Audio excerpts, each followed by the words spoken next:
this is an iHeart podcast. Guaranteed human. There's a difference between liking a house and actually getting it. Redfin is built to make up that difference and close the gap between finding and owning the home for you. Redfin agents close twice as many deals as other agents. So when you find a home you love, you're not a step behind when it comes to making an offer. That means less watching great homes disappear and more focus on the one you'll call home. Redfin helps turn saved listings into real addresses. Get started at redfin.com. Own the dream. Support for the show comes from Public, the investing platform for those who take it seriously. On Public, you can build a multi-asset portfolio of stocks, bonds, options, crypto, and now generated assets, which allow you to turn any idea into an investable index with AI. It all starts with your prompt. From renewable energy companies with high free cash flow to semiconductor suppliers growing revenue over 20% year over year, you can literally type any prompt and put the AI to work. It screens thousands of stocks, builds a one-of-a-kind index, and lets you backtest it against the S&P 500. Then you can invest in a few clicks. Generated assets are like ETFs with infinite possibilities, completely customizable and based on your thesis, not someone else's. Go to public.com/podcast and earn an uncapped 1% bonus when you transfer your portfolio. That's public.com/podcast. Paid for by Public Investing. Brokerage services by Open to the Public Investing Inc. Member FINRA and SIPC. Advisory services by Public Advisors LLC, SEC registered advisor. Generated assets is an interactive analysis tool. Output is for informational purposes only and is not an investment recommendation or advice. Complete disclosures available at public.com/disclosures.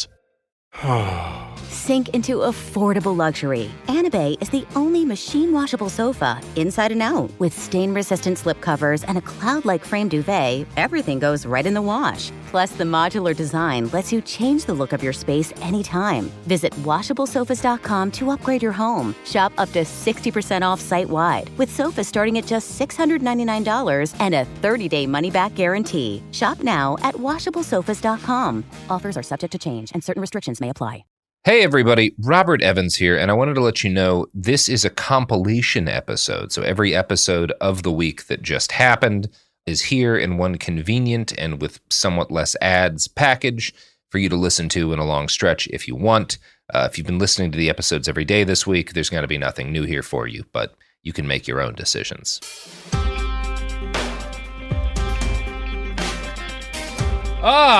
Welcome to It Could Happen Here, a podcast where myself, Garrison Davis, and James Stout just created a new soon-to-be-beloved fiction character, racist Sherlock Holmes. And don't worry, we're not done workshopping it. It's not ready to go public yet. But when this bit drops, you people are going to lose your minds. Oh, how's everyone doing today? Much better after learning about racist Sherlock Holmes. We didn't learn about him. He burst fully formed from our heads like Athena from the brain of Zeus. Good stuff.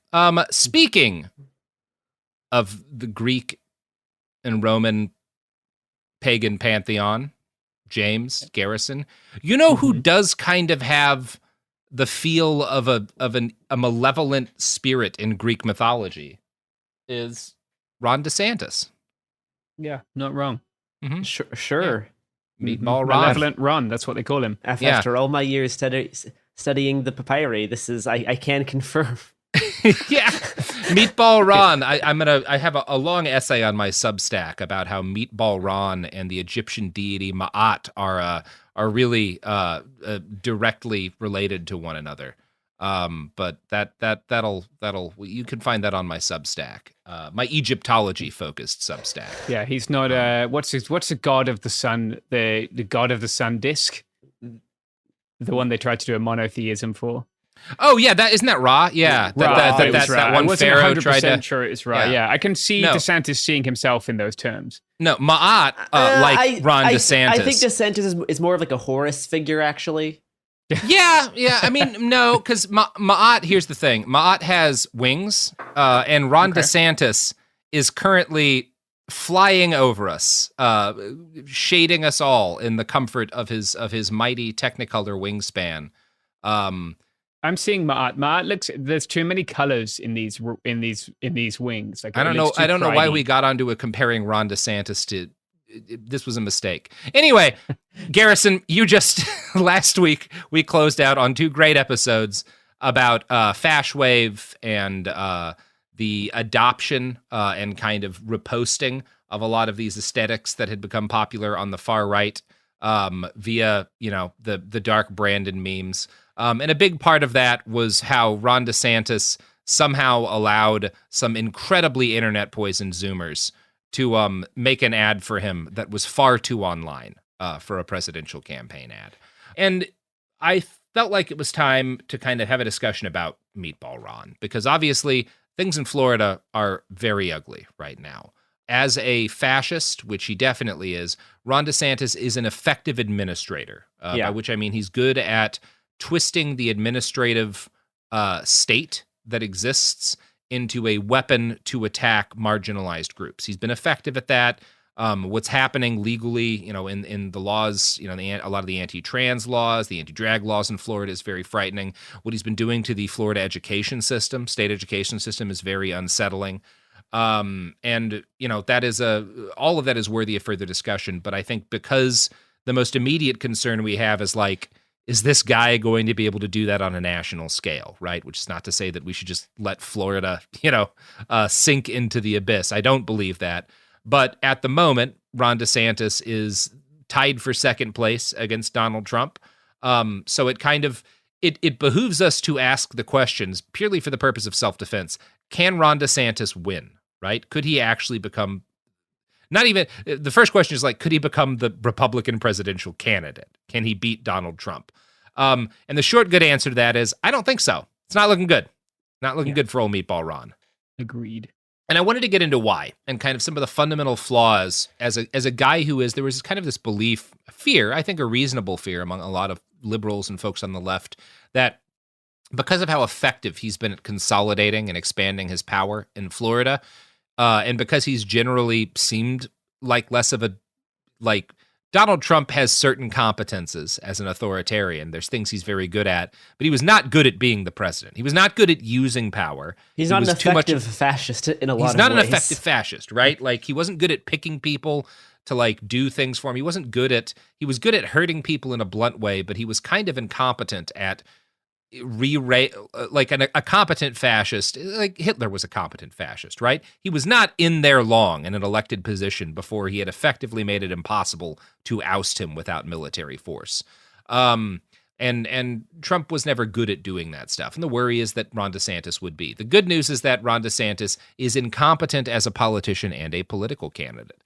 So I wanted to kind of start with why a lot of the people who do form his base, which is quite shrinking at the moment, he's losing a lot of support, why they thought he was capable of winning the primary and the general. And when you look into kind of why a lot of sort of Republican, legacy Republicans, the folks who often get called rhinos, why a lot of them decided to back Ron DeSantis, the best summary you're going to get comes from Phil Huffines, who is a businessman in Texas whose car dealership ran a series of ads that are plastered forever in the memories of everyone who lived in the DFW area in the late 90s, early 2000s. And in a CNN interview a few days ago, he said this: "When one looks objectively at who can beat Biden, it's going to be DeSantis. We already had a match with Biden and Trump. Trump turns out Democrats better than anybody.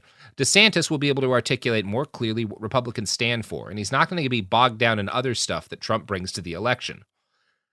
I don't think that was a logical thing to think a year ago, right? Because it is true that Trump turns out the Dems. The idea that DeSantis isn't going to get bogged down in shit has become kind of fundamentally silly. He's gotten bogged down in the fact that a lot of his, backers are invested in culture war shit that does not sell well on a national level. This whole anti-trans crusade he's on, the anti-woke shit, is not a big vote getter. It just gets the base behind you. And you're never going to beat Trump in a race to the base, Trump has the core of the hard right Republican Party in his pocket, and they're not going to move on from anybody. DeSantis's hope should have been going after independents, people on the edge, people who are unhappy with Biden. And I think when you pick this sort of hate crusade, it hasn't worked well. But Huffines decided that this guy, this is the dude who has a shot. I think he can actually pull it out from Trump. I think he's got the ability to get a lot of people in the middle or close to the middle. This has been proven kind of absurd over the last couple of months of stagnating poll numbers. Huffine says that the governor recently held a meeting with about 150 Texas Republicans in Dallas, where he, quote, impressed them with his stamina, youth, and performance in recent Florida state elections.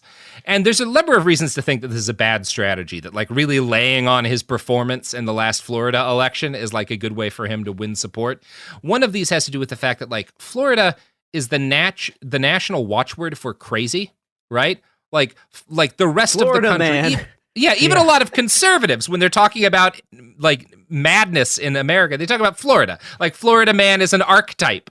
And like, yeah, there's a lot of right-wing culture warriors who like Ron's anti-immigrant and anti-LGBT policies, but moderates and swing voters, the people he has a chance of pulling away from Trump, like if you tell them I want to make New Hampshire more like Florida, most swing voters are going to be like, that sounds like hell. Like, I don't want to be anything like that place. Like, what a horrible idea. This is a sentiment that you will find among Republican thought leaders. Quote, one Republican consultant who has worked on presidential campaigns said DeSantis was making a classic governor's mistake by talking extensively about his past accomplishments. Yeah. Put bluntly, people in Ohio or Iowa do not want to be Florida. They don't care about Florida, and they are tired of hearing about Florida. Yeah, because he's so reliant on the types of coverage that have come out during the past 2 years of legislative stuff he's done in Florida, and he's, I guess, forgetting the overall view that people have of Florida, divorced from his own administrative changes. Yeah, it's not like people are moving in droves to Florida because he's defeated the woke menace and he's created a paradise. Like, yeah, he's getting high on his own supply a little bit. He's getting high on his own supply. It's one thing. There's a degree of his campaign that's focused on like what he calls like the Florida miracle, the fact that Florida economically weathered COVID pretty well. And again, this would be a stronger point if like Florida's economy was booming and everywhere else was bad. But the U.S. economy overall, in terms of like the numbers that, you know, economists care about, at least, is like doing reasonably well. And like of the shit that is bad in the US economy, it's not any better. Like inflation is not better, markedly better in Florida than it is in Iowa, right? There's just not a good case to be made. Because like when you can't really drive the economic point home, when you can't be like, look at how much better Florida is doing than your home, you know, it's a fucking paradise compared to the, you know, shitty economy in Ohio. That's an argument you can make if there's any evidence for it. But when you're like, you can't really make the economic argument. It all comes down to culture war stuff. And most Americans don't want this culture war shit going on in their backyard because it's like a gross, weird pain in the ass. So right now, the bulk of DeSantis' support comes from higher income, old guard Republicans, the kind who were lukewarm for Trump from the beginning, and the kind who point out rightfully that he didn't win against Biden and it's time for new blood.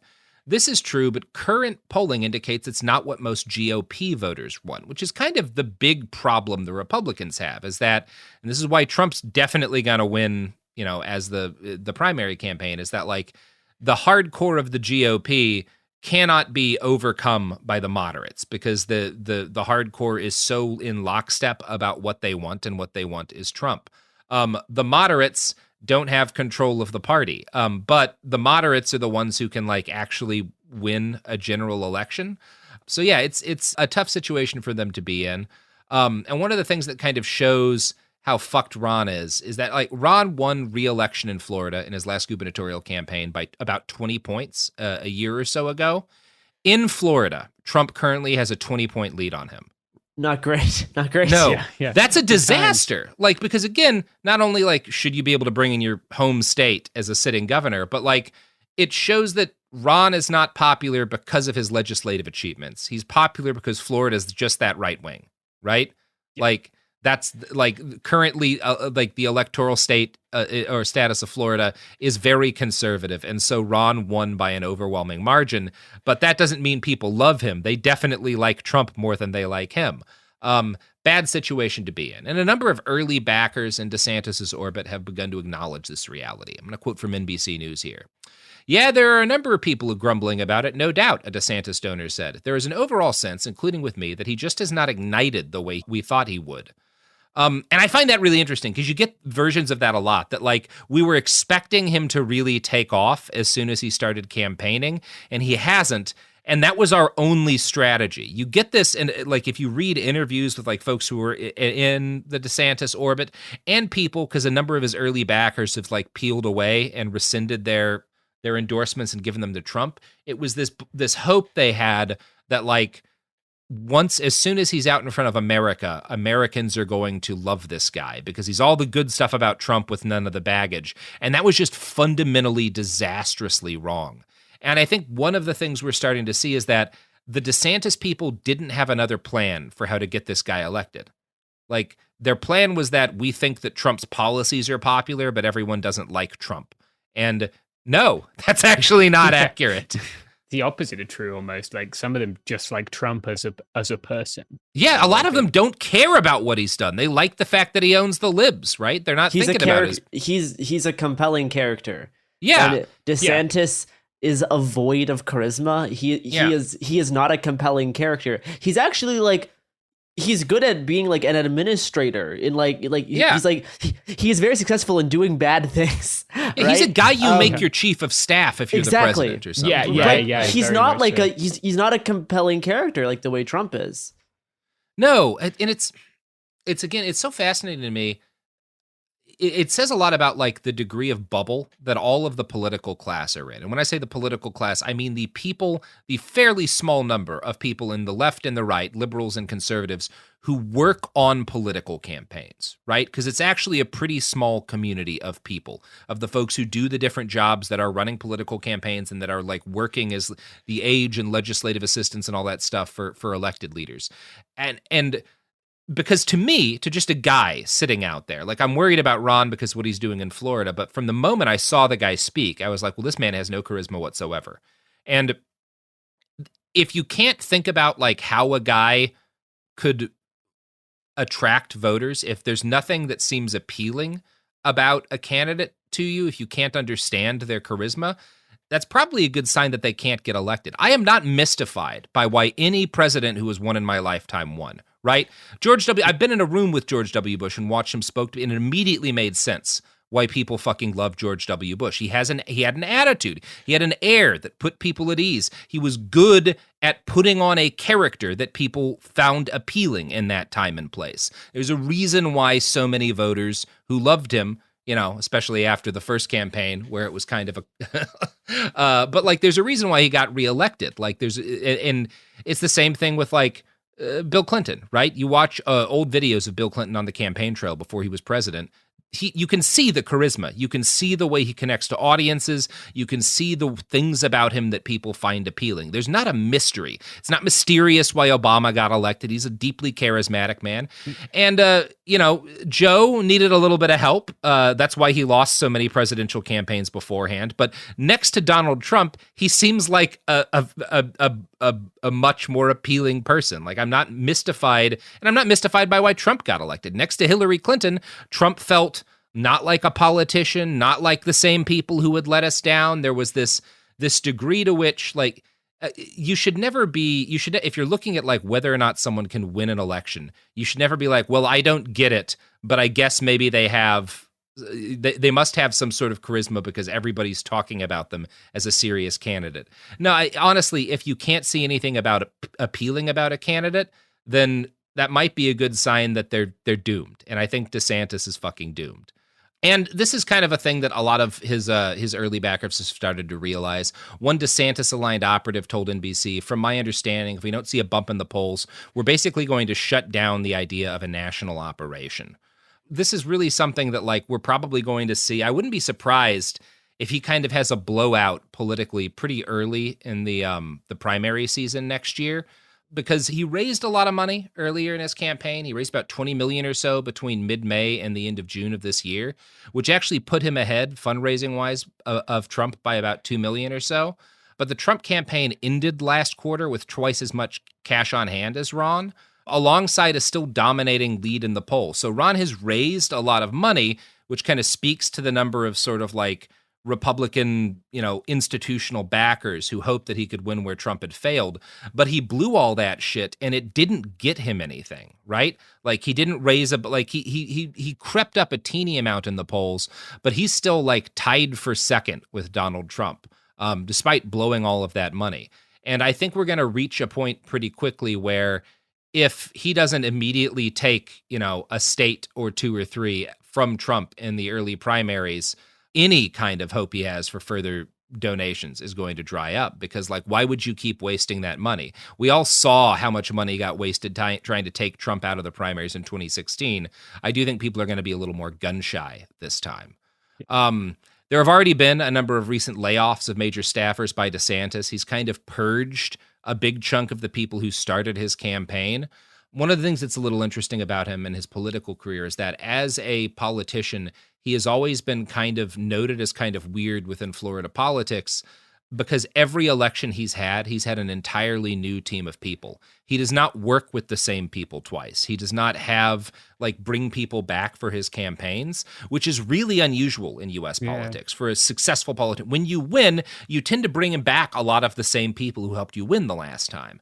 And so the fact that Ron doesn't do that he's got such basically 100% churn in his teams, suggests a couple of things. One, he's not great to work with. And two, the people who work with him and have been successful and are good don't see him as someone with national potential, right? They don't want to keep working with him because then they get kind of trapped in the loop of being a DeSantis guy. They want to move on somewhere else because they think governor is as high as this guy can go.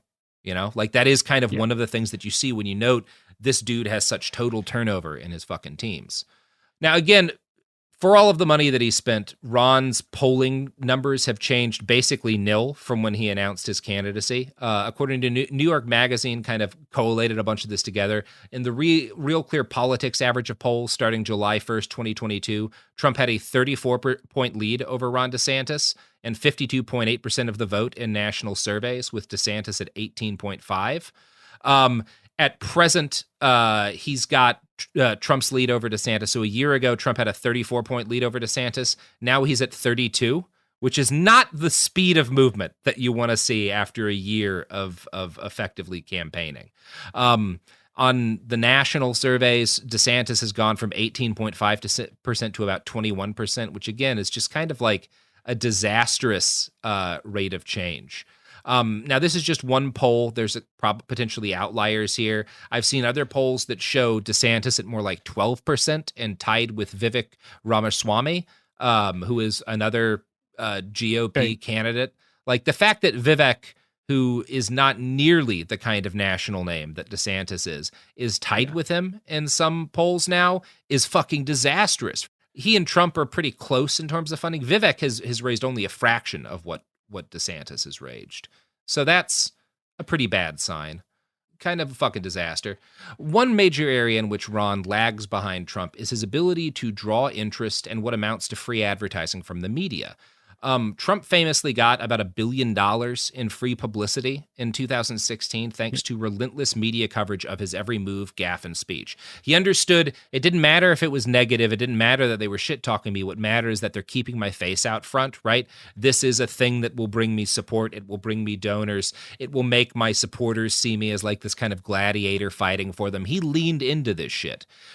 On the surface, Ron and Trump are kind of the same in their approach to the media, and that if you go to a DeSantis speech, you go to a Trump speech, they're going to call the media the enemy of the people or some variant thereof. They're going to talk about the need to control the press. They're going to support authoritarian measures against free, the free press. Again, if you're kind of just looking on the surface, it seems like they have the same attitude towards the media, but the way they treat journalists is completely different in that DeSantis has no strategy with the media. He just attacks them. If you're right-wing media, if you're some podcaster he likes, he'll go on your show, he'll talk to you, but he ignores the liberal media. He ignores the mainstream media.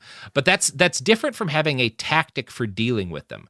Trump has a strategy with the media. He will howl that they're the enemy of the people in front of crowds. He'll talk about locking up journalists. But if you read articles about him after a speech or whatever, he always gives the press their time. He knows a lot of these guys by name. He has relationships with reporters. He's had relationships with Maggie Haberman of the Times. He's able to be friendly with these people and social with them, which isn't it's not doing that to be a good person. He's doing it because he wants them to feel comfortable around him and cover him. Well, yeah, and this is the thing that he's been doing longer than he's been a politician. Like Trump is primarily like a media guy. Like he is someone who's been able to very successfully manipulate public image and manipulate media in his favor for years, especially as like he's not like a good businessman. He's like he's like a con man who's like really good with media. He's a good promoter. So like he knows how to do this. DeSantis has none of this background, so he's just trying to copy like the hostile vibe of Trump without understanding the actual like media backing that Trump puts into his like relationship with advertising and with having, you know, any amount of coverage that will get Republicans to be like, oh, this is a guy that's worth voting for. Yeah, and the kind of coverage that will make independents pay attention to him, right? Yeah. A big thing, part of how a lot of negative media coverage worked for Trump is that people would just see his name in the fucking news, and you know, so they would wind up reading and listening to a lot of what he had to say. And because, like, you know, he's getting so much coverage, and because all of these media outlets want to present the image of being unfair and unbiased, like when Trump would go out and sit down with the New York Times, sit down with the Post, he would often get coverage that like let him say his piece, let him make his case. Like they would, because they didn't want to feel like they were being biased, and he was giving them some of his time. But when you just cut the media off, like DeSantis has done, you don't get that from them. You don't get any of like the benefit of this sort of like idea of impartiality, which cuts down on your ability to actually like reach people who might be converted to vote for you. This is highlighted particularly well in a segment from a recent New York Times article on DeSantis' difficulty getting press coverage. Quote, assigned to cover the re-election campaign of Governor Ron DeSantis of Florida, Miles Cohen, a young ABC News reporter, found himself stymied. The governor would not grant him an interview. Aides barred him from some campaign events and interrupted his conversations with supporters. When Mr. Cohen was finally able to ask a question about the governor's handling of Hurricane Ian, Mr. DeSantis shouted him down, "Stop, stop, stop," and scolded the media for trying to cast aspersions. The DeSantis campaign then taunted Mr. Cohen on Twitter, prompting a torrent of online vitriol. So on election night, Mr. Cohen decamped to a friendlier environment for the news media, Mar-a-Lago, where former President Donald J. Trump greeted reporters by name. He came up to us, asked how the sandwiches were, and took 20 questions, Mr. Cohen recalled. Mr. Trump, who heckled the fake news in his speech that evening, elevated media bashing into a high art for Republicans. But ahead of the next presidential race, potential candidates like Mr. DeSantis are taking a more radical approach, not just attacking nonpartisan news sources, but ignoring them altogether. And I think that kind of like gets at the core of what a bad strategy this is. And it shows all of the Republicans right now, because of Trump's success in 2016, which we do have to remember was not based on converting a majority of Americans. It was based in part on like the electoral system and just raw luck that shit broke the way it did. But they are looking at like his success in 2016 and trying to copy that, but it's like a cargo cult thing, right? They don't actually understand what he did that worked. They see him bashing the media in his speeches, so they're like, well, I'm going to be even harder. I'm not going to talk to the media at all. And it's like, well, you have eliminated for yourself the primary benefit that Trump drew out from this.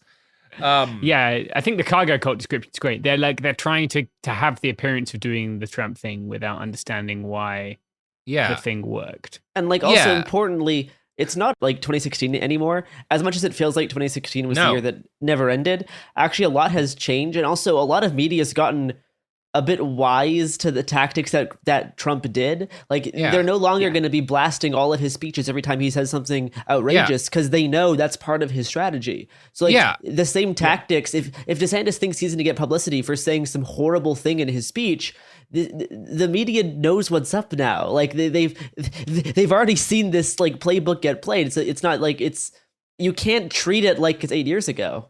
Yeah, I think a good example of this is in 2016. If it had come out, if Joe Biden had been the front runner, say he beats, Hillary Clinton, but everything else is the same. So he's the Democratic primary guy. Say it comes out that his son has been smoking crack with prostitutes and like there's pictures of his hog everywhere and he was involved in, so he gets charges against him for committing a couple of crimes. That might sink a presidential campaign in 2016. Nobody gives a shit about Hunter Biden. Like zero moderates. Not a single vote is being changed as a result of the Hunter Biden situation in 2024. Yeah. It's a different landscape. And these people haven't, this is a good thing. I am frightened for when a new, there's another coup in conservative politics and somebody understands that it's a different year Yeah. But we are fortunate at this moment. And you know who else is fortunate? Who's that, Robert? The sponsors of this podcast. They're fortunate to have great pitchmen like James Stout. James, why don't you tell the people which meal box subscription will finally cure the gnawing pit of anxiety at the center of their life, and bring them both peace and the love of Jesus Christ? Yeah, absolutely. We're probably going to have to we're going to have to bleep some shit out here, but absolutely. I personally love been a big chicken wing fan my whole life until the baby's arms from Blue Apron arrived. Yeah, they are delicious little fatty arms from freshly harvested babies, and I've felt better inside and out since I started eating children. Yeah, just remember our motto: nothing's wafficking like human trafficking shit. Go to HelloFresh.com. Use promo code ChildrenArms for a 10% discount on your first box. Blue Apron. Actually, cut HelloFresh there. They're giving us a lot of money. It's Blue Apron we shit on. We're back, and we're thinking about how there's one food box company who's been accused of a lot of malfeasance, and another food box company who are, I think it's safe to say, Christ-like, honestly. And Jesus inspired to, at the very least. Yeah, well, the reason Jesus actually rose from the dead was to consume a breakfast That's made right. by Blue Apron. Jesus, big omelet guy. Huge omelet guy. Anyway, I don't know. That's not really a joke. So Ron DeSantis has long ignored any media not guaranteed to be fawningly indulgent of him for political reasons. This worked well in Florida. He's been able to get by attacking centrist and liberal media and embracing a constellation of far-right podcasters and Fox News. But Florida is not the United States, and a governor's race is not a federal election. He simply can't succeed against Trump with the same tactics that worked in Florida's or against Florida's anemic state Democratic Party. When he's tried to rebuke the naysayers who see his cause as largely doomed, DeSantis has tried to publicly downplay the significance of national polls. This is one of my favorite things. Whenever people point out, like, your polls have not moved in a year and you've spent millions and millions of dollars, he'll be like, I don't trust those polls. Those polls don't really matter. You can't trust the poll. Look at how wrong the polls were in 2016. He's called articles. I have seen him use that line a lot. Look how wrong the polls were in 2016. Okay, Ron. Yeah, I don't think they were not off by 34 points. You can see clearly how he's making his case currently to donors in private because a memo that he sent out to a bunch of his high-dollar donors leaked recently. There's been a number of websites that have written about it, but we have like this memo, which is fascinating. It was sent out to a bunch of big-dollar donors to a super PAC. So these are the people who are not limited by like campaign contributions because it's to a super PAC. So these are like the thick pockets people. So we get an idea of how he is marketing his campaign right now, that it's in a crisis. And it starts with a state of the race update with a subtitle, "The ballot is very fluid." Early state voters are only softly committed to the candidates they select on a ballot question this far out, including many Trump supporters. Our focus group participants in the early states even say they don't plan on making up their mind until they meet the candidates or watch them debate. While we know Trump's floor is 25%, that leaves 3/4 of the electorate willing to consider other viable options. What has not changed are the candidates who are realistically being courted by the electorate. As it has been for the last year, Trump and DeSantis remain the only viable options for 2/3 of the likely Republican primary electorate. While Tim Scott has earned a serious look at this stage, his bio is lacking the fight that our electorate is looking for in the next president. We expect Tim Scott to receive appropriate scrutiny in the weeks ahead. We found low to no interest in Vivek, Burgum, and Nikki, while too many voters will not consider Pence or Christie for them to be remotely viable. Now, I agree about Pence and Christie. Neither of those people is going to be the primary candidate. But again, Vivek in some polls is right up there with Ron DeSantis. So note that neither of them's going to win. Great sign. Yeah. The memo goes on to note and to sort of admit that their efforts in other primary states have hit a wall. And they're basically like, we're giving up in Iowa and Ohio, kind of. We're not going to be putting new resources into them. We're just going to throw everything we've got into New Hampshire. There's a couple of reasons for this, but I think it's largely that they don't think they can win in those other early states, and they know they desperately need an early win to have any hope of building up momentum. Language like this from the memo has to have experienced Republican politicos nervous. While Super Tuesday is critically important, we will not dedicate resources to Super Tuesday that slow our momentum in New Hampshire. We expect to revisit this investment in the fall. I'm sure you will. Not a great sign, guys. I'm sure you'll be revisiting a lot of things in the fall. yeah. The memo also claims Governor DeSantis and his message are thriving in town hall engagements. So basically, when Ron gets in front of people, they see his magnetic charisma. They really like him once he gets a chance to shine in front of them. Now, there's been no evidence in polling. He's been in front of people quite a bit, and he's not very impressive. Most of the social media response to his public appearances have been people making fun of the way he eats in public. Like, there's like 6 or 7 different videos out that are him trying to eat something and looking like a goober and people making fun of him.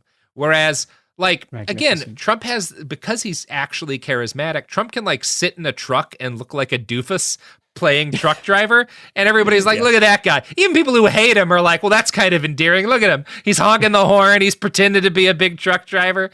Meatball Ron. I mean, we call him Meatball Ron because of a food-related gaffe. Pudding Ron, too. Pudding Ron, too. He's just a disaster in public. There are some useful bits in this leaked document. This is the part of the document where the DeSantis campaign is like trying to lay out what they see as his assets as a candidate. And again, the goal of this is to get big dollar donors to give him more money. So this is them making the case as to why Ron is worth further investment. We found that when voters hear about the governor's bio, principally as a dad and as a veteran, they like him and are open to hearing more about him.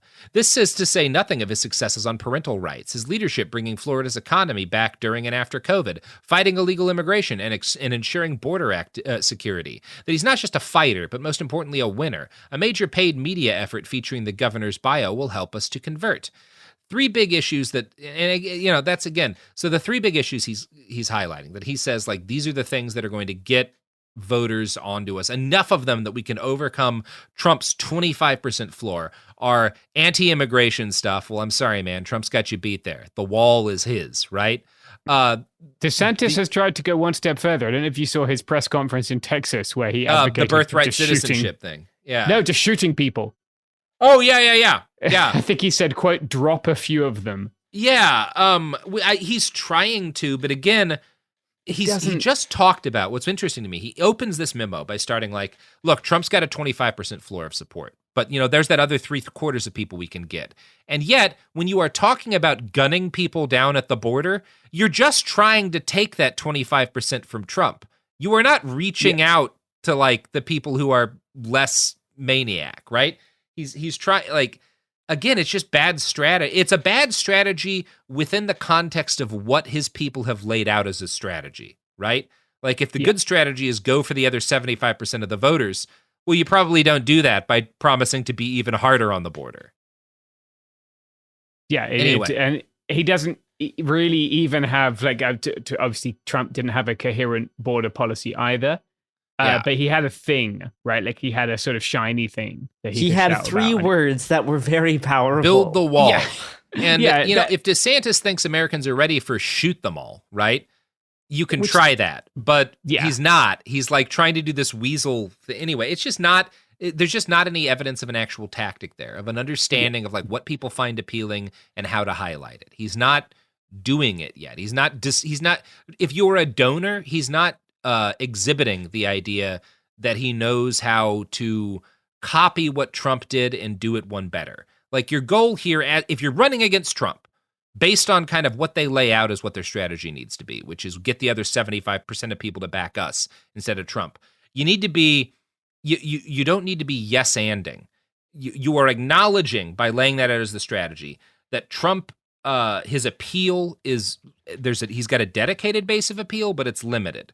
And so if you are trying to make the case that you're more electable than him, you need to show how you have a wider base of, like a wider appeal than he does. And you don't do that by being like, I'm even shittier on the border. Like, anyway, just a bad strategy. Since he doesn't have a strong case to make in absolute numbers, Ron's campaign has made the call to push heavily on the forgotten man narrative, arguing a soft conspiratorial view that a cabal of shady elites is colluding to ruin American greatness. Here's another quote from that memo. Equally important, we will offer an economic message to disrupt and win economy voters. American decline was not an accident. It was a choice. Our elites do not consider themselves Americans so much as they think of themselves as citizens of the world. Their loyalty is not to a discrete nation, but to the bottom line on a balance sheet. And the decisions they made in leading this country over the past few decades has reflected that worldview. They have governed in their interests rather than ours. And I do think there's a germ of something interesting there. There's this idea of like economic populism, which was a factor in Trump's campaign. It's interesting to me how close Ron's idea is to like outright anti-Semitic conspiracy theory language. Like, yeah, they don't recognize borders. They're citizens of the world, which is very similar to a lot of the arguments that like the Nazis would make about the Jews, is that like they're a borderless people who exist within this like financial system, rather than like our national like co-citizens, right? It's interesting to me that he's got this in that memo. Again, I don't think it's a good strategy. I think the way Trump's just better at doing this, right? At like, he's made himself like, there's a lot of people who consider Trump like their kind of guy, like a working class dude, even though he's a billionaire with a gold toilet. I don't see that DeSantis has the ability to like win that kind of support from working people. No, he tried really hard to push his military record as part of a sort of I'm a normal dude kind of thing, but it doesn't seem to have stuck the landing at all. Like again, he just did it in a clumsy and awkward way. Yeah, I mean, in part because like the thing he's got to hang on, like that he was this fucking dude doing sketchy shit at Guantanamo, isn't like even conservatives don't feel great about that, right? Yeah, he tried earlier to push, like he was a JAG officer, attached to a SEAL team. But yeah, he tried to call himself a SEAL. Yeah, I think I think he flew a little bit too close to the sun on that one. And again, he fucked up and alienated the people he was trying to appeal to. And I do kind of wonder, it was like sort of taken as read for some time that having military experience was like a positive aspect in a campaign, that it would like win you a lot of conservative voters and whatnot. I don't know that that's really the case. Yeah, anymore. I don't see a lot of evidence for it. Like people certainly like shout it when they serve, but I don't know that it really works for them. Yeah, I think that's more of I don't know if I'm using the right phrasing here, like a traditional Republican value, not like a post-Trump Republican value. Because Trump is like on record as being like, no, only idiots serve in the military. I'm a smart man. And like that didn't seem to hurt him at all. But you know who else hates veterans? Oh yeah, several of the food box delivery companies. That's right. They just won't give them food. They are actively, every one of our supporters is wiping their ass with whatever flag the Navy uses. I assume they have a flag, right? Oh, definitely. Yeah. Special Navy flag. It works underwater too. Very special flag. That's good. An underwater flag. That's what we need to bring nationalism to the fish. We're back. So I wanted to close out by kind of looking at a segment of DeSantis supporters, the find people behind my favorite reliable media institution, legalinsurrection.com. Oh, good. Now, this is a kind of libertarian right-themed news website. They're like, boy, I do want you to look up legalinsurrection.com because their website's very interesting. It like starts with this like phonetic breakdown of the phrase legal insurrection, like that's their logo, then includes like a definition, a rising up against established authority, rebellion, revolt, in conformity with or permitted by law. That's a nonsense phrase because there's no such thing as a permitted legal insurrection. We had this argument actually like back in around 1860 and guess where it ended? Yeah. Like, I'm not saying it's bad to have an insurrection. I think some insurrections are potentially really good, but they're never legal. Otherwise, they're not an insurrection. The that's a silly idea. Insurrection is illegality. Yeah. Like, one way or the other, I think it's this idea, these people who, like, pretend to be libertarians, they still have this, like, sacred sort of reverence for the law. They can't just say like, yeah, I believe in overthrowing the government. No. What I'm doing is actually obeying the real law. The people in charge are obeying laws that are illegal and fake, but like I know the real law. So I'm not a criminal. Like, nah, man, just be like, yeah, man, I'm a criminal. I want to overthrow the government. Crimes. You know what's cool is being a criminal who wants to overthrow the government. We all love criminals. This is why Star Wars is the biggest movie series. We love criminals who want to overthrow the government. That's who the founding fathers of this country were. It is a very American thing to love. You shouldn't have to be like, no, but ours is illegal. And no, fuck it. You're a criminal. You're cool. You're fucking Al Capone. Like... Yeah, it's very, very cucked to have a legal insurrection. It is very cucked. Anyway, here's an article from legalinsurrection.com who bafflingly backs Ron DeSantis. Florida government Ron DeSantis is serious about restoring executive branch agencies and rebuilding trust with the American people who've been shocked and appalled at the weaponization of government by the Biden administration, and before that, the Obama administration. The federal government, specifically the executive branch alphabet agencies, has been completely corrupted by the Obama, Biden, and now the Biden-Harris administrations. We all know it, and we're all disgusted and disheartened by the myriad ways the Obama administration targeted political opponents. That's why Trump's 2016 campaign to drain the swamp was so potent. We knew the depth and breadth of the corruption, the partisan banana republic-style attacks on political opponents, and we wanted it stopped. Unfortunately, Trump was not able to drain the swamp at all, not even a little bit. So when Biden took office in 2021, he just got to work picking up Obama's attacks on dissent with the deep state still fully embedded through the executive branch. Having spent the intervening years openly working as the resistance to Trump's the duly elected president's agenda. God, it's such... First off, very funny that they're trying to like make the resistance to be anything but like Twitter libs. Like, I do find it funny that they're like fucking trying to treat this like a boogeyman. I'm just like leading the Maquis through the I don't know, forest of Georgia and blowing up fucking train tracks is extremely amusing to me. It's just sad, but it does get at something, right? This attitude among a lot of Republicans, particularly the guys who really like DeSantis, that the deep state is really powerful. These federal law enforcement agencies are fundamentally like fighting against us, and we have to build an ability to compete with them. And this is, I actually think, we've been mostly talking about like the weaknesses and the dumb shit about DeSantis's campaign. I think a strength he has not maybe capitalized on enough is this idea, because this is something Trump proved he was unable to do. Like he didn't go in there and unseat the deep state. And DeSantis has actually been kind of effective at resisting the federal government and even sidelining some federal agencies within Florida. And there's some actual like potential for strength here with Trump's base. I don't know that this gets you moderates, but like it's weird to me that he hasn't pushed this harder. Part of that may be the fact that he's, like everything else, really bad at it. Kind of his strongest attempt to provide sort of a countervailing force to federal law enforcement was his activation of the Florida State Guard, which 17 or so states have state guards. It's just kind of like a state version of a National Guard, potentially. Florida's had not been active in a while, and he reactivated them, claiming that it was going to be a force of volunteers who could respond to hurricanes and other public emergencies. But what he was actually doing was trying to create a paramilitary organization. He is in the process of attempting to do this now. These people are undergoing like military training and whatnot.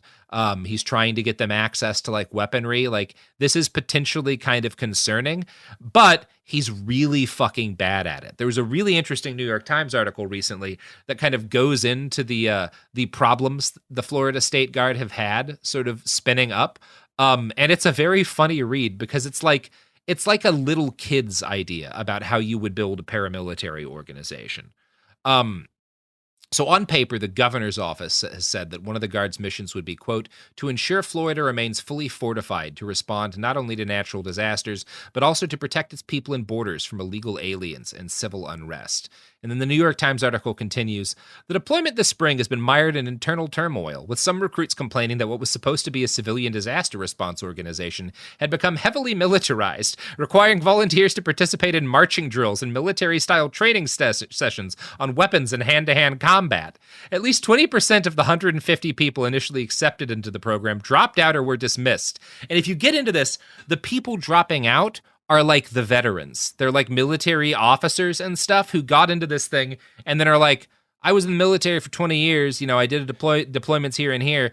And I came into this thing and it's a bunch of civilians dressed as soldiers yelling at me to do push-ups and march in a field and like trying to be an asshole to me because they're angry that like I have military experience and they think they know better. Like it is so, like the volunteers said the training seemed poorly structured with an inordinate amount of time spent, as one of them described it, marching in fields. Some of the men said that as veterans with years of experience in the military, they were offended when they were yelled at by junior instructors, acting like drill sergeants who disregarded their previous ranks. I find this really fucking funny. Have you guys seen those videos coming out about like, there are these classes where if you're like a rich or, you know, upper middle class dude, you can pay like 10 grand to spend 5 days doing a fake version of the Navy SEALs Hell Week. Like you're like grinding. Incredible. You're like hitting stuff with big hammers. You're like crawling on your back through rocks. You're doing all these like shitty, painful exercises while like some dude who probably fucking got an other than honorable separation from the Marine Corps as a private second class like screams at you a lot. And it's, you know, that's what you feel while you need riding in your a life. one wheel. Have you seen that one? Yeah, rolling around on a one wheel, yelling at you that you're, you know, just like making up bullshit reasons to be angry at you because idiots who honestly have it like, yeah. It sounds like a weird mix of like expensive LARPing and like a repressed kink thing for these guys. Like that's it's a what's repressed happening. kink. As a lot of guys who person, watched the I've seen this before. movie Full Metal Jacket and number one, didn't watch all of it because like R. Lee Ermey or whatever his name was, character there, like the really mean drill sergeant, gets murdered after like emotionally abusing one of his recruits. Like kind of a big part of the movie. But just saw him like making fun, like yelling at people and making up fun insults. And we're like, well, that's got to be key to teaching people how to fight. Garrison, have you seen Full Metal Jacket? I have not seen Full Metal Jacket. You'd actually probably like it. It's good. There's some interesting parts of that movie. Well shot. But yeah, I do think it's really funny. Like there's potentially, this is one of those things, potentially very scary to have a far-right elected leader building his own paramilitary force that is answerable only to him, right? Yeah. That is a frightening thing. Yeah, I'm not like, saying we like, shouldn't be concerned about him trying this, but he's so shitty at it. That's like Dictator 101. Yeah. Yeah, like it makes sense that he would try it. I mean, like, yeah. I would never want to be a governor because I think that's an immoral thing to do. But if I was to be an authoritarian governor, I would want my own hit squad. Step one, make your own army. And it says a lot about Ron, number one, that of all of the different things he's tried to do, this is the only one that seems like, oh, you might actually be able to get a lot of Trump voters to switch over to you if you promise them, I'm going to do this nationwide. And you, as a guy who didn't join the army but is pretty sure he would have been good at it, can like become a militant commander in your like state guard thing that I'm going to establish. You might get some votes. I don't think you'd win a lot of moderates, but you might get the base away from Trump, right? It's just so clearly a Brown Shirts ripoff. Yeah. Like it's just like it's so blatant that it's like he's like poorly copying someone else's homework. Yeah. I mean, like I don't. A lot of his campaign has that vibe that he's like Yeah. just poorly copying someone else's homework. Like, I don't know that this would work, and I still think it would be a long shot that he would have any chance of beating Trump. But if he were to be like, I'm going to establish a state guard where conservatives can get access to military-grade weaponry and the right to carry their handguns everywhere. Yeah. You might get, I don't think you win a general that way, but you might get the base away from Trump with that. It's at least more creative than anything else he's tried. Anyway, this is all a bad idea. I want to close by reading one last anecdote from that New York Times article on Meatball Ron's attempt to make an army. A 51-year-old former Marine captain who had retired from the military with a disability and later joined the State Guard also clashed with instructors during initial boot camp last month, raising concerns about the training. In an assault complaint filed with the Clay County Sheriff's Office, the man said he was accused by the State Guard commander of being the leader of the group that had been criticizing the organization and its leadership. He was then forcibly pushed into a van against his objections and driven to the command post, where he was fired and escorted off base. Of the 9 original State Guard recruiters and commanders who who spent months recruiting for the organization, fewer than a third remained. The staff director, who had been a proponent of the less militarized version of the group, appointed in January, was removed from his post just 2 days before the inaugural graduation. The program's personnel director was fired this week. So, good. Sounds like it's going great over there in Florida. Sounds like Meatball Ron knows how to make an army. I don't know, folks. That's my episode on the Ron DeSantis campaign and how he's doing. I hope you all enjoyed this little update. We're done. Cool. Stay tuned for a Vivek Ramaswamy episode. Yeah, which is just going to be me making fart noises into the microphone. You'll get everything you need on Vivek here. Look, it's going to be Trump. Unless he dies, in which case, that could be interesting. I mean, I just, like, DeSantis could have waited 4 years and then he could have had the backing of Trump to help. Yes. Like, he's such a weird little, like, power goblin. Because, like, yeah, I mean, if he still may try to do that. Trump has gone back and forth on people in the past, but it's such a weird call to, like, make this doomed play at it, to build, like, this bad, like, you're gonna piss some people off. Yeah. Why?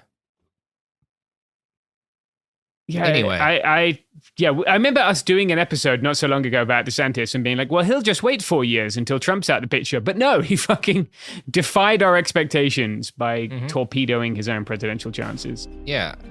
And that's why I love him.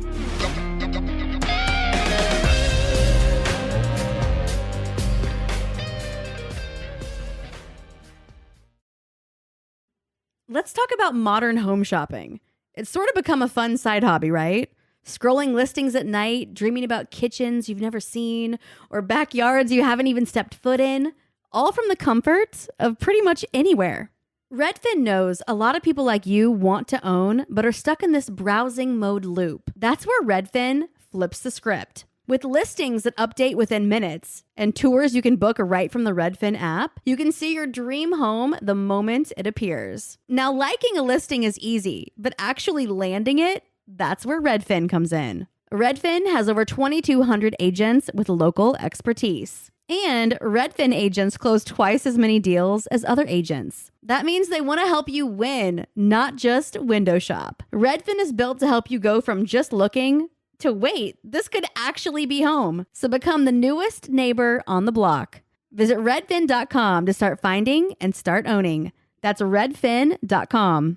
Support for the show comes from Public, the investing platform for those who take it seriously. On Public, you can build a multi-asset portfolio of stocks, bonds, options, crypto, and now generated assets, which allow you to turn any idea into an investable index with AI. It all starts with your prompt. From renewable energy companies with high free cash flow to semiconductor suppliers growing revenue over 20% year over year, you can literally type any prompt and put the AI to work. It screens thousands of stocks, builds a one-of-a-kind index, and lets you backtest it against the S&P 500. Then you can invest in a few clicks. Generated assets are like ETFs with infinite possibilities, completely customizable and based on your thesis, not someone else's. Go to public.com/podcast and earn an uncapped 1% bonus when you transfer your portfolio. That's public.com/podcast. Paid for by Public Investing. Brokerage services by Open to the Public Investing Inc. Member FINRA and SIPC. Advisory services by Public Advisors LLC, SEC registered advisor. Generated assets is an interactive analysis tool. Output is for informational purposes only and is not an investment recommendation or advice. Complete disclosures available at public.com/disclosures.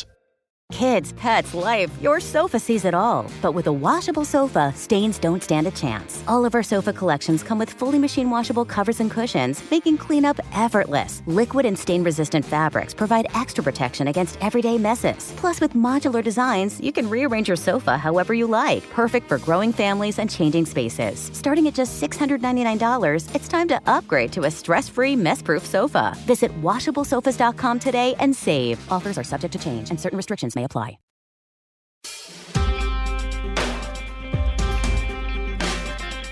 Welcome back to It Could Happen Here, a podcast about things falling apart. And you know, when things fall apart, one of the few things that can keep you on an even keel, you know, keep you feeling like there's something that makes sense in the world, is good TV. You know, I think we can all agree, no job more important than making television, because it's really, for a surprising amount of the population, the only thing keeping them on the ragged edge of sanity. And obviously, if you're at all aware of the news, both the Writers Guild, the WGA, and the Actors Guild, SAG-AFTRA, have both separately, although they are now, on strike at the same time, have both kind of independently announced strikes after a breakdown in negotiations with the major studios. And to talk with me today about what's going on, what's it like being a writer on strike, is my friend and one of the people who makes a show that helps keep me on the ragged edge of sanity, Soren Bowie. Soren! How you doing? Woo! You're simply the best. Hey, everybody. Hey, you're better than all the rest. Oh, stop it, Tina. Stop it. Thank you. Nice. Very good. Very good. Hi. See, how's it going? Soren, you are my former colleague at cracked.com.net/AOL. Don't send anyone there now. And you are also, or at least before the strike hit, have been for the last several years a writer on American Dad. One of the most consistently funny animated shows of like 20 years now, almost. It's been on the air. Stop it. Stop. Oh, thank you. Robert, Tina, you guys are the best. That's very nice of you. Thank you very much for saying that. It did cost a lot of money to get her in the studio today.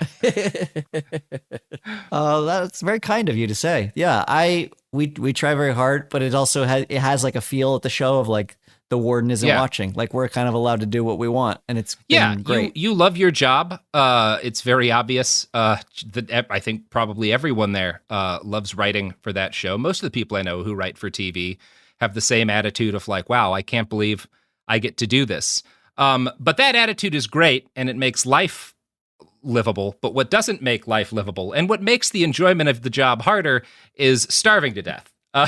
Which is an increasing reality for a lot of writers. Over the last 10 years, so about a decade ago, about 33% of TV writers got what was paid like the minimum rate, which is kind of the minimum rate you get paid to get staffed on a union show. And the WGA says that about half of TV writers are at that point now.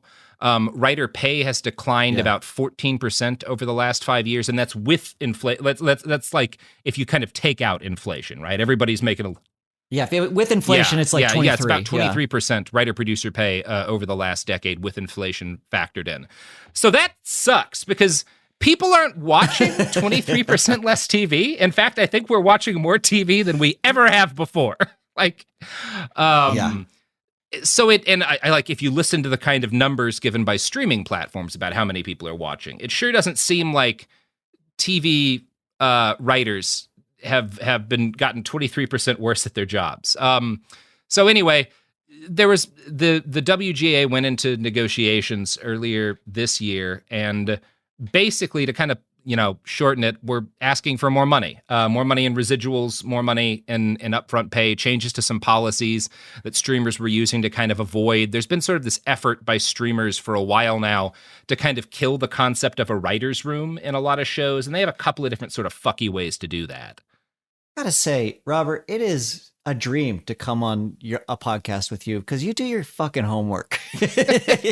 I'm the one who has to explain all this stuff, but this is great. I'm loving where this is going. Yeah, Go on. You're absolutely right. Can you walk us through kind of what's been because that's a thing that I think is sort of you miss that on kind of the big level sort of like discussions of this is like what a writer's room is and sort of what streamers have been trying to do to change that, because fundamentally, like one thing people who know what they're talking about will point out is that like movies are, not that scripts don't matter, but it's like a director's medium. That's like the big sort of like guiding, through the vision of like what a film is going to be. And TV is a writer-driven medium more often. You'll at least hear that a lot. And I kind of want to talk about like what is a writer's room and what has been changing in terms of how studios have been trying to edge that concept out. Great question. So writer's room traditionally, like you think back to broadcast television in its heyday. The way a writer's room worked is you had probably, first of all, you're going to have like 20 to 22 episodes a season. And then within that, you've got a block of anywhere from like 10 to almost sometimes 20 writers. And the reason that you have so many writers on a show like that is because while you're working on it, it's also in production. So as stories are being broken, and that means that there are rooms where people are creating a story together, as that's going on, there's like 6 other things going on. Like you're going to have they're probably filming during that time. And if that's your particular written by episode, like that's the episode with your name on it, you might be on set for that because you're going to be having to make changes on the fly while that's going on. There's table reads happening. There's joke punch-ups happening. So there's generally a separate room for that. And so you need like a pretty big group of people to just make a show, to just write a show. And that's to keep the hours within, like, to keep them bearable. I mean, it doesn't even, you wouldn't even turn that into a 9 to 5 generally. That's still a lot of hours with a lot of people, but at least it's bearable for everybody. Now, streaming has tried to change that because they're tired of hiring so many writers and they're tired of paying writers. And so with streaming, there's different loopholes that they can get into, which is if you start creating a show, before it's even technically greenlit, you can start having writers write episodes. But because it's not greenlit, you're not beholden to the same rules through the WGA. You can start hiring people at a minimum, even if they should be making more than that. And depending on what your position is as a writer, like you start as a staff writer, then you move up to story editor, then executive story editor, and you move up and up and up from there. Generally what happens is if you leave a show as an executive story editor, you don't then go to another show and drop back down to staff writer. You maintain the position that you have because you've now learned the trade enough that usually you have a skill set that's valuable enough that you should be being paid for being an executive story editor. So what they're doing is they're making sure that people are not being paid for the roles that they generally have because they can do that before a show's been greenlit. And then they will say, we're going to write, like, let's just write 12 episodes. And that's a lot. Like, that's a whole season of television, but they're doing it before it's greenlit. And then what happens is you will have these writers who are burning the midnight oil, trying to get this thing done and calling in a lot of favors from friends because you have such a small group of writers. You have maybe like in a pre-greenlit room, you've got like 3 or 4 people trying to write an entire season of a show. Yeah. And as they're writing it, they're calling in favors from friends to be like, will you come edit this and stuff? Because you don't have enough people for everything. You have to break all these stories simultaneously. You have to know what's going on in each individual room, but you don't have enough bandwidth for all of that. So you're calling in favors from other people. Like, will you just come and like look at this? Will you just take a look? Like, oh, we need like eyes on this. And so you're calling in favors from friends. Studios have figured out that they can, you can ask people to do this. Essentially, it's like the it's gig a natural economy. part of the writing process. Every writer in every form of writing does a version of this, and they're like, "What if we did this to help to make it easier to starve people?" yeah, exactly. And then what they would do, there's different tactics beyond that, which is like once those episodes are written, then maybe the studio will they can kind of pick and choose when they want to release that. They don't have like it's not like in broadcast television where everything gets released in the fall. It's just like you can choose when you want to release it. So maybe you wait a year or whatever. You release it, and then you can release it in 2 seasons. So if you have 12 episodes, you can cut those into 6 episodes, which I fucking hate. This is a little bit of a distraction, but like we miss because we're not doing seasons the way they used to. There's so much good shit we miss. I think like half the best episodes of Star Trek. We're just like, we have $40 to shoot this episode on. Like, what can we do with like 3 guys in a room? You know? I know. Like you're like, you miss out on those bottle episodes, those like little ones where you're just like, or like that, if you think back to Breaking Bad, like there's the Fly episode. Yeah, the Fly episode, yeah. Oh, it's like the best episode of the show because you've got room to stop and breathe and like build just characters. Yeah. Anyway, it's like you lose out on all of that. Then you can also, because you're breaking it up, you don't have to pay people to like advance them to the next season. And then that would also be released over the course of like 2 years. And so you have a writer who's written for maybe like 11 weeks on something on a show. And then they don't know that they have that job again for another 2.5 years. Yeah. And so like there's no consistency. And nothing is stable.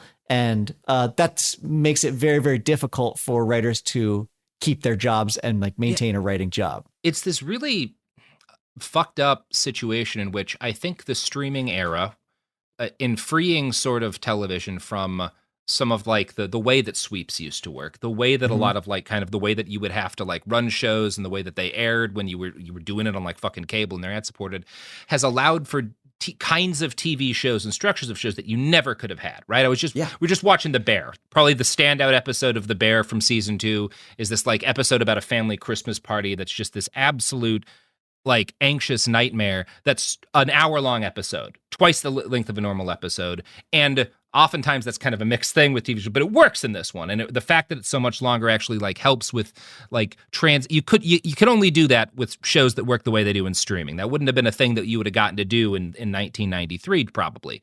But while I think like there's a lot of cool stuff structurally that's gotten to come out of that, it's also it's made the compensation so much worse. It's made the job so much less reliable. Like it's really stark how much more difficult it's become to make a living in TV. Yeah. Yeah. 100%. While I agree with you TV's more totally. popular than ever. Yeah. Yeah, that's like it's making more money than it ever possibly has in the past. And certainly through streaming. Like they're not these studios are not moving to streaming because like they're early adopters of technology. The money is there, so they're going to streaming. It's like they're making way more through streaming, but writers are getting paid less and less because they're finding these like Wild West loopholes in streaming. Residuals is another one that's like the way that residuals work is if you have a show that then gets played again through syndication or through streaming, you should then get a residual check for every time that the episode that you wrote shows up on television. And it was very easy to track that as it would show up on like our show on American Dad. Yeah, I know that it's going to get played on Cartoon Network. I know that it's going to get played at these other spots. The TBS will rerun it at some point.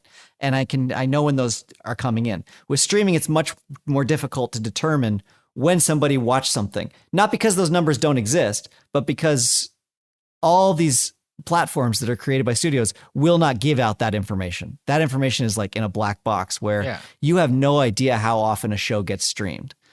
There's a couple of reasons, like people are speculating as to why that might be. One is that either shows are getting watched way more often and people are not getting the proper residuals that they should be, or that the whole business model doesn't quite work. Yeah, that it's all a con. Yeah. Yeah. And if you found out how little people were actually watching television, this whole, all investors, everything, the whole thing would collapse.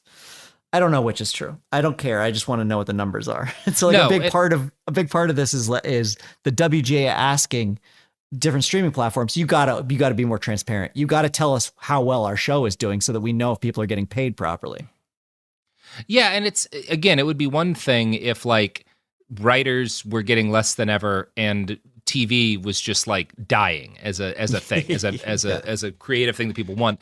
But there is the money. We know where the money is going. The 8 major Hollywood studio CEOs in 2021 made nearly $750 million in annual salary, which is more than the value of what the WGA and SAG-AFTRA want to take out of them in increased compensation for their members. For those 8 guys, I'm going to guarantee you, Ari Emanuel, the highest compensated of these CEOs over at Endeavor, $308 million. And I don't think he made any of he's not responsible for any of your favorite shows. Whatever like Lion and the Great, made you laugh or cry, or like whatever joke from American Dad keeps you, makes you suddenly start like bawling out laughing while you're driving down the highway. That was not Ari Emanuel. Not that, neither of those shows were Endeavor. Whatever. You know what I'm trying to do here, right? Yeah. Ted Sarandos, whatever. Bob Iger, all these guys. Like they're. I mean, fundamentally, like Bob Iger, one of the big things he did was push the Flash movie out into theaters. Really put a lot of money into that. Thought it was going to be important for the brand going forward. Lost so much money. Lost probably about as much money as like the Writers Guild is asking for in increased compensation this year. Like if they just hadn't made that movie. So let's talk. You guys went on strike. What has it been? It's been like 2 months now already? Yeah, it's like day 84 or something 84. Like that. Yeah, so a little more than 2 months. How are you feeling? Like what does it mean like physically to be on strike? Like going out and picketing and stuff? Great questions, Robert. It's actually really nice. Yeah. I don't want to say like it's I enjoy it because I would rather be getting paid and not being freaking out about the fact that I don't have a job. But going out, it gives me a sense of purpose first of all each day to like get up and go out to the picket lines. Yeah. And you're out there, you're marching around it. You choose your studio. Like for the majority of the time, I go to Sony or I go to Amazon. And I know the people there now. It's like going to the gym every day where you get to know the people there and then you build your community. And so I've got this group of people that like, I go there. These are just people that like I happen to talk to because like we'd see a truck going and we're like, oh, I hope that's not a Teamster truck or whatever. And then you just like strike up a conversation with somebody, you start talking, and then you find out that this person like ran Malcolm in the Middle for 8 years. And you're like, oh, okay, cool. Yeah, people talk a lot about how the last writers' strike, which was kind of like right when I was getting out of fucking high school, they're not far from that point, like a year or two later, how the last writers' strike was kind of what gave us the birth of like a lot of reality TV. You could almost argue there was a degree to which it like was part of Trump's rise to prominence, right? Because that's why The Apprentice gets on air, because that's a way the studios can get around paying writers. But I also wonder on the opposite end, like how many shows do we get because of connections people make out at the picket line? Because like folks meet each other and get talking, and like I do wonder if that's like a thing.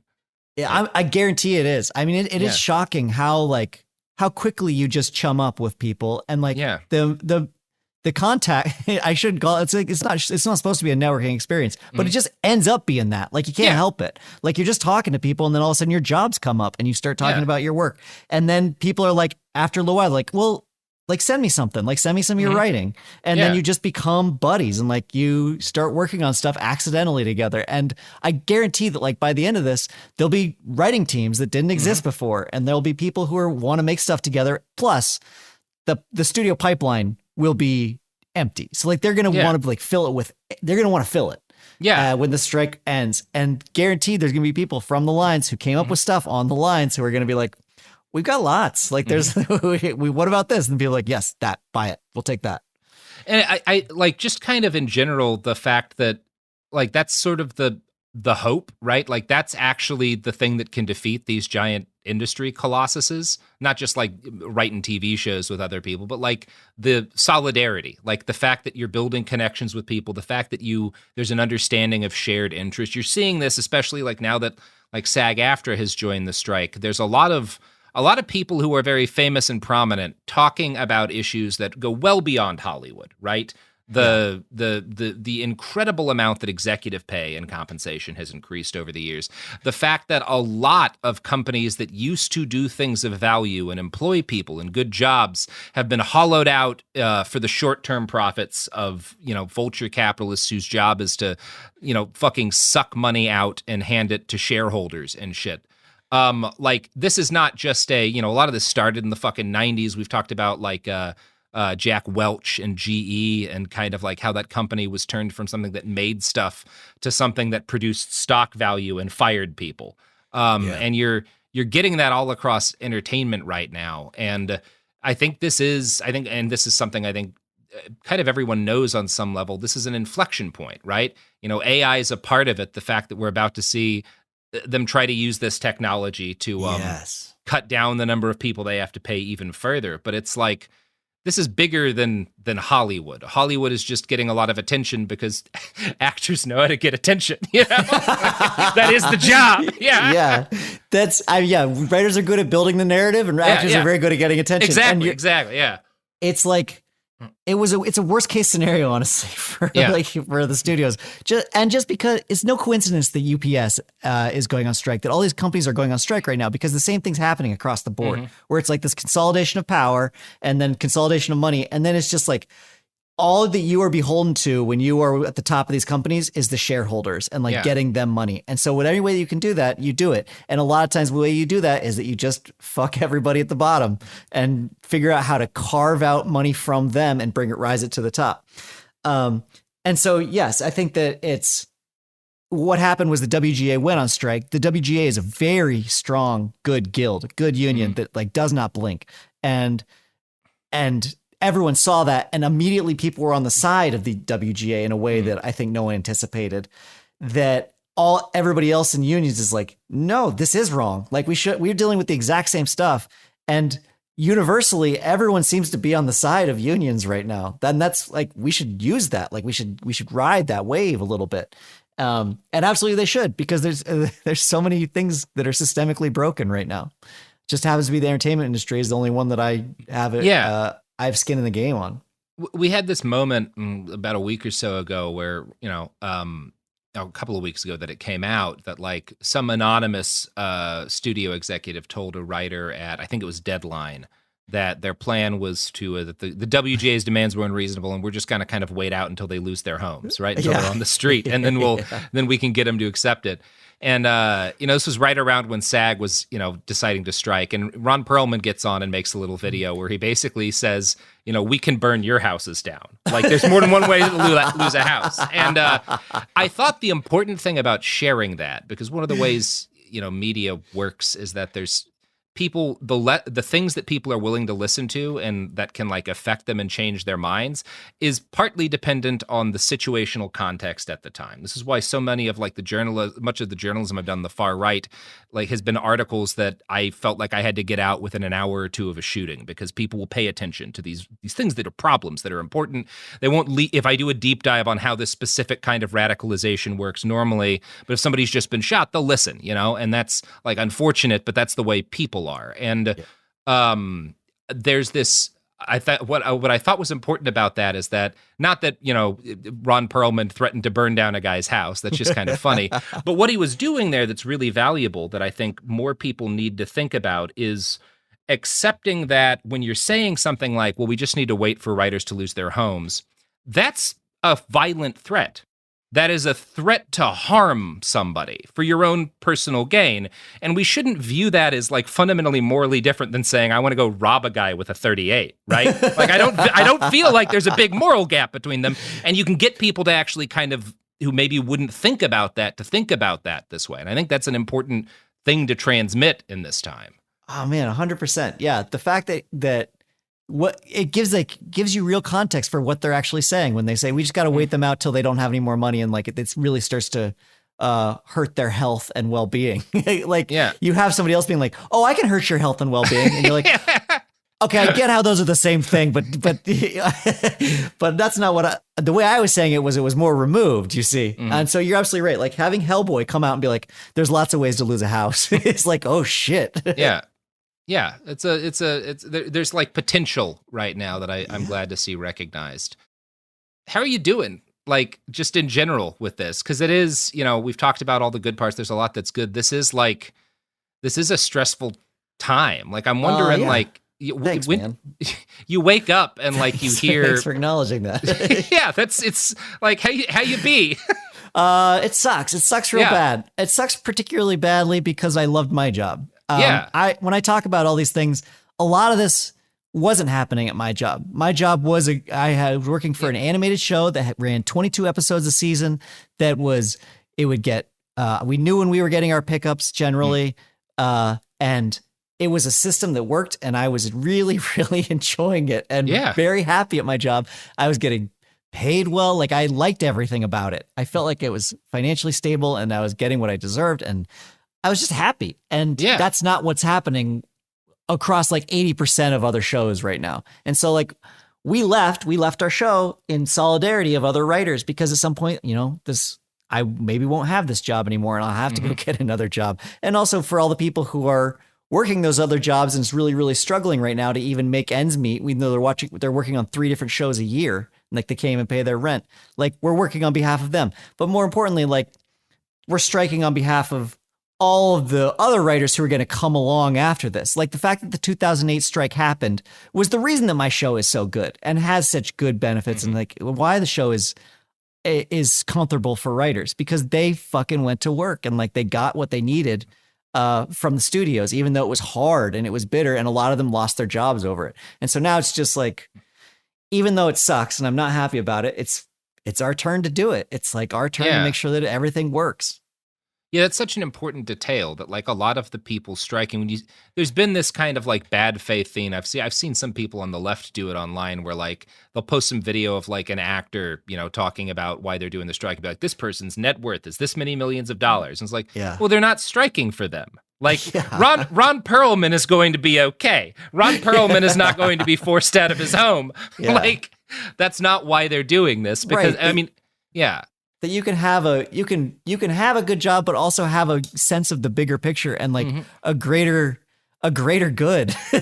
You can just like care about the art form. You know, we're watching journalism get fucking eaten alive right now, and AI is gonna has been a part of, like, people have already lost their jobs because of this shit. And like the thing that keeps getting brought up to me when I'll talk about it to like family or whatever is like, well, you know, they're using it to replace these low level jobs, you know, summing up sports articles or like, you know, this kind of coverage or that kind of coverage. Like, it's not the kind of stuff you do. It's not like investigation. You can't have a machine do that. And it's like, well, yeah, but how do you think people learn to do what I do? Like, part of it is like doing like, that's the feeder, right? It's part of what you're saying about like TV writing. It's like they're trying to kill the way in which people learn how to continue this art form. 100%. Yeah, no, there's so many parallels between this and what's happening with journalism in terms of like, it's turning it essentially into a gig economy, which is exactly what destroyed the news. Yeah. Or is destroying the news. But like, it's the same thing. And when you talk about AI, like if you were to write an episode of a show and you have a written by credit on it, you get a script fee for that. And ultimately, like, what the studios want is to just have a piece of shit AI written script to begin with, and then they're not paying a script fee to anybody, and then writers just fix that. And so like, it's all these different like cost saving measures that ensure that no one will ever come up through this industry again and learn all of the things. Yeah, there will still be people who become writers, but there'll be people whose parents are rich, and so they can afford to work for free for forever. And then you know what we don't get? The Bear. Yeah. The Bear and its curiously jacked leading man. Where's he get the time? When's he putting down the protein? We're not seeing him chug a protein shake every 20 minutes. You complained about this on Twitter, and I agree with you. The structure that requires like to get a body like that, the structure you need in your life, and like the regiments that you need to follow need to be like to a T every single day. And there's he's too spontaneous. There's too much going on in his life. He doesn't have time. He doesn't have 2 hours to carve out to go to the gym every day. No, this is my only issue. Like, this is what's really threatening my support of the WGA. I just need an episode of The Bear where all it is going through his workout routine. Yeah, he's in the back room. He's doing some curls, you know? He's got bags of rice back there. He's doing squats with them on his shoulders. I want to see him at 3 a.m. in the morning, and I'll buy it. I'll be at 5 at 3 a.m. in the morning, and he's like going to an Anytime Fitness or fucking whatever, and he's like working out a little bit. I could be like, okay, there it is. Okay, that's when he's doing it. There we go. That's how he fits it in. Let me see him get his BCAAs, you know? Have fucking Richie be like, you taking your pre-workout today? Yeah, give me a little bit, you know? Yeah. All right. Soren, you got an out here. Do you have anything you want to plug before, like, perhaps a podcast with our other former colleague, Dan O'Brien? No. Yeah, no. Fuck it. Yeah. Yeah, I got a show called Quick Question with Dan and Soren. No, Soren and Dan. Oh, God, I'm a headliner. Quick Question with Soren and Daniel. You can check that out anywhere that you listen to podcasts. It's basically just Dan and I catching up because we live on opposite coasts and we're good buddies. And that's about it. Yeah, excellent. Check out Quick Questions with Soren and Dan. Special show. Thank you. Just a wonderful time. Soren, thank you so much. My pleasure. You know, good luck out there on the picket line to you, to all of the other writers, and to everybody at SAG-AFTRA. Thank you.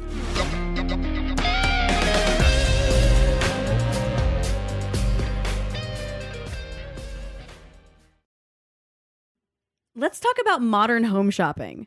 It's sort of become a fun side hobby, right? Scrolling listings at night, dreaming about kitchens you've never seen, or backyards you haven't even stepped foot in, all from the comfort of pretty much anywhere. Redfin knows a lot of people like you want to own, but are stuck in this browsing mode loop. That's where Redfin flips the script. With listings that update within minutes and tours you can book right from the Redfin app, you can see your dream home the moment it appears. Now, liking a listing is easy, but actually landing it, that's where Redfin comes in. Redfin has over 2,200 agents with local expertise. And Redfin agents close twice as many deals as other agents. That means they want to help you win, not just window shop. Redfin is built to help you go from just looking to wait, this could actually be home. So become the newest neighbor on the block. Visit redfin.com to start finding and start owning. That's redfin.com. Support for the show comes from Public, the investing platform for those who take it seriously. On Public, you can build a multi-asset portfolio of stocks, bonds, options, crypto, and now generated assets, which allow you to turn any idea into an investable index with AI. It all starts with your prompt. From renewable energy companies with high free cash flow to semiconductor suppliers growing revenue over 20% year over year, you can literally type any prompt and put the AI to work. It screens thousands of stocks, builds a one-of-a-kind index, and lets you backtest it against the S&P 500.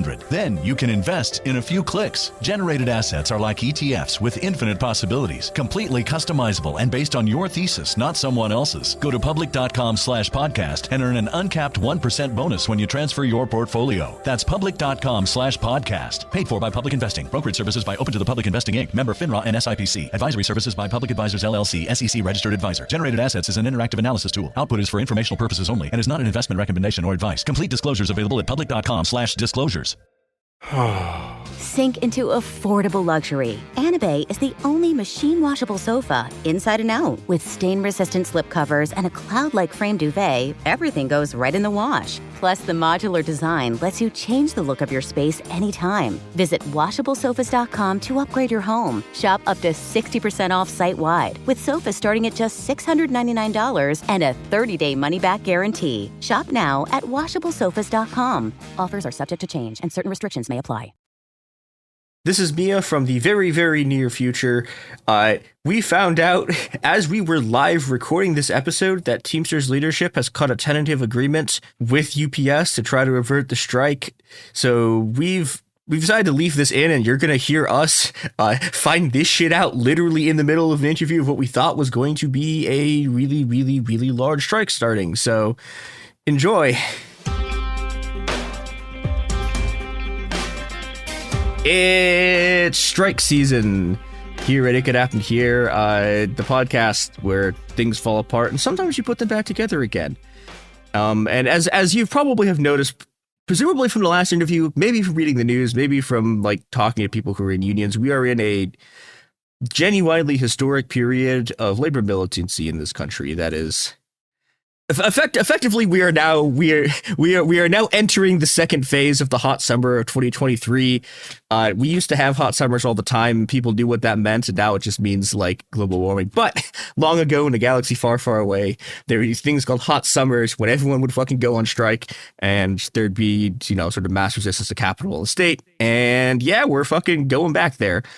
And to talk with me about the next series of massive private sector strikes that we're about to get is Reese Smith and Oliver Rose, who are rank and file UPS workers and Teamsters, doing the standard disclaimer. These individuals do not represent the union or the positions of the union. They are speaking as individuals. Yeah, we have this is the disclaimer for the lawyers. It is also true. Yeah, but Reese and Oliver, welcome to the show. Hey, yeah, thanks for having us. Yeah, thank you much. Yeah, I'm really, really glad we can talk to you. So, all right, the day this is going out, it'll be 6 days before the Teamsters are potentially going to go on strike and the current contract runs out. Can we talk a little bit about who is going on strike and what do they do? Yeah, so there's going to be 340,000 UPS workers going on strike, and that's going to be, the inside warehouse workers, and that's going to be the delivery drivers, and also the feeder drivers and the 22-4s, like all of them. Could you explain what the last two are? Yes, yeah. So 22-4s is a classification of worker where they're kind of half inside and half driving. Something that the union has told us is that there's already been a tentative agreement that classification is not going to exist anymore. It was kind of a really raw deal for people that found themselves in that position. What was the other one that I mentioned? 22 feeder drivers, I think. Feeder drivers, yes. So feeder drivers are not your regular package delivery drivers. They drive the big semis that you see from like hub to hub and whatnot, and that's how they deliver. So those are the last two classifications that I mentioned. And yeah, we're all going to be going on strike, and well, we are potentially going to be on strike. And if we are, UPS is kind of going to be in a world of hurt because it is very hard to replace 340,000 workers in what economists have told me is a tight labor market. So, yeah, it's going to be very exciting.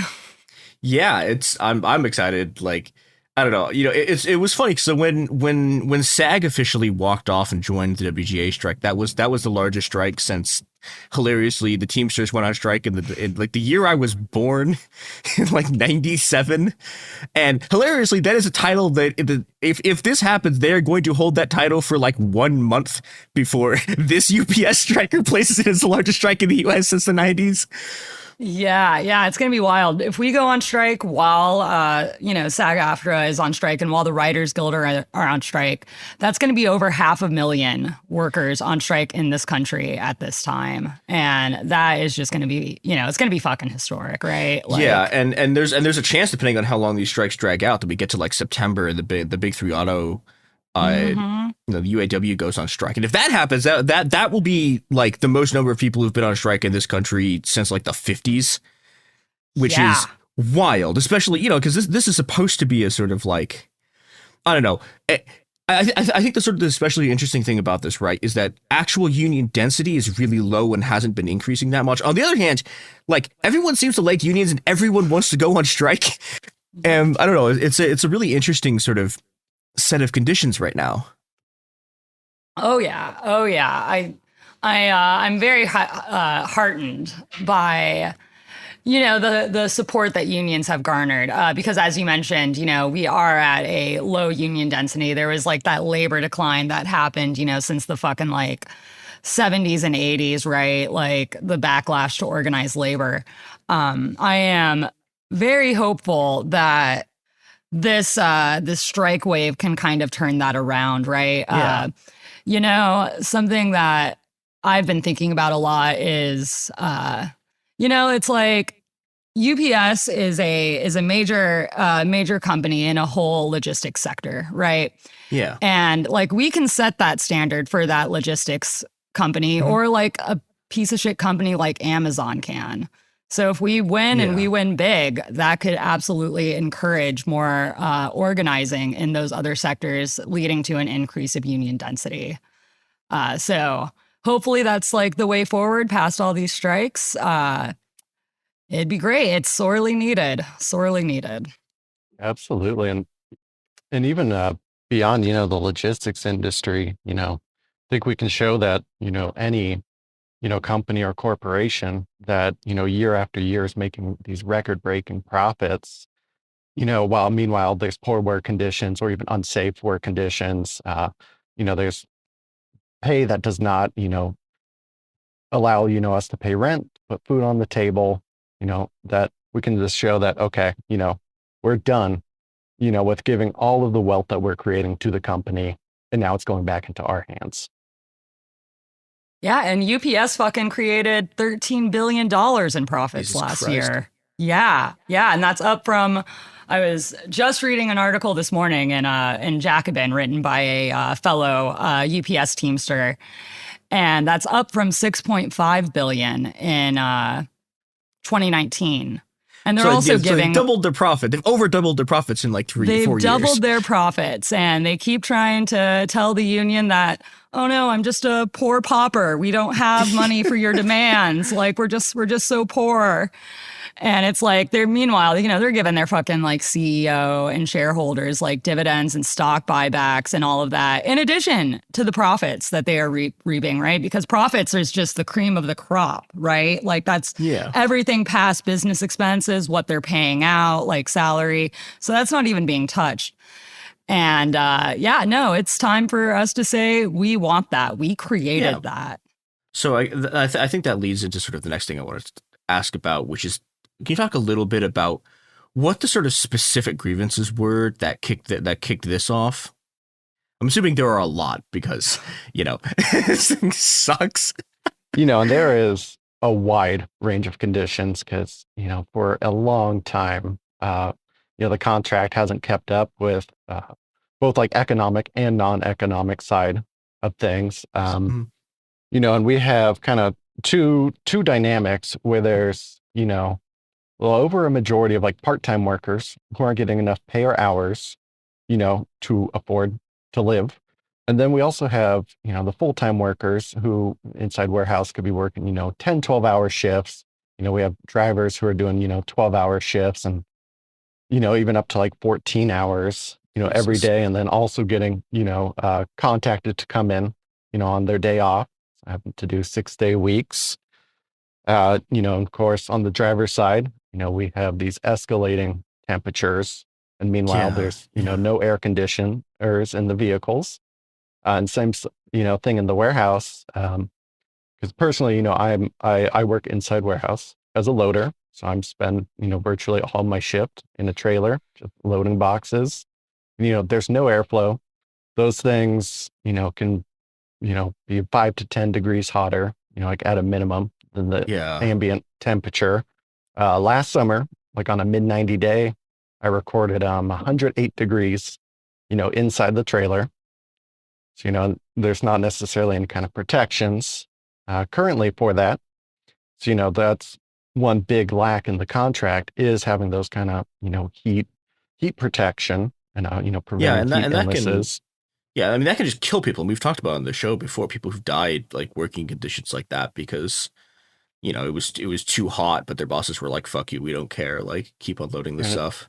Yeah, and it's absolutely tragic. I know we had a, UPS Teamster, I believe in California, who died due to the extreme heat conditions last summer.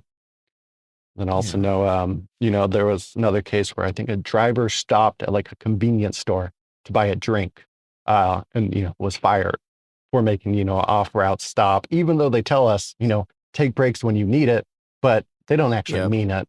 Yeah. Because obviously, you wouldn't be being disciplined or fired.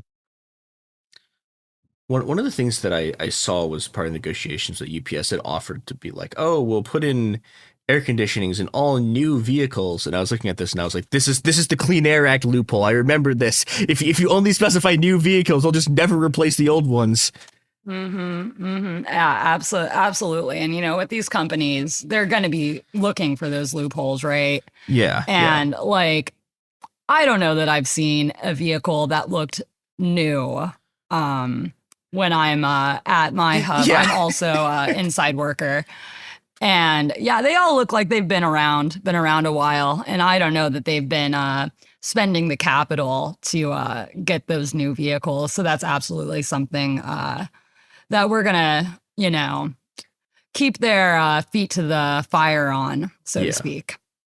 Yeah. And then in terms of other conditions that are like really leading up to this, right now there is a big problem with MRAs. And no, not the MRAs you all might be thinking of. This is a market rate adjustment.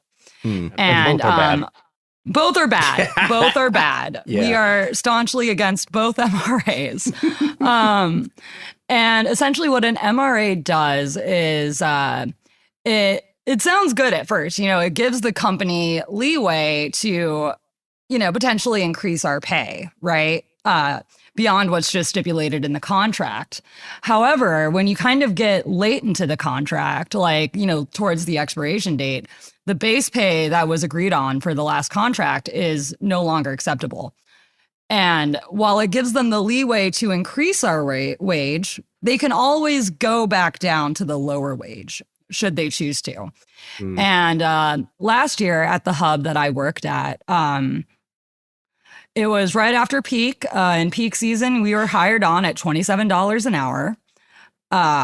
And come February, we're all walking into the job. And there's one of the supervisors there who is frankly looking like she's not having a good time, having to stop to talk to each of us to explain, oh yeah, so we are going to be bringing your pay down to $15.50 an hour. Jesus. But I know, but don't worry. There's an attendance bonus. There's an attendance bonus of $120 if you make all your shifts.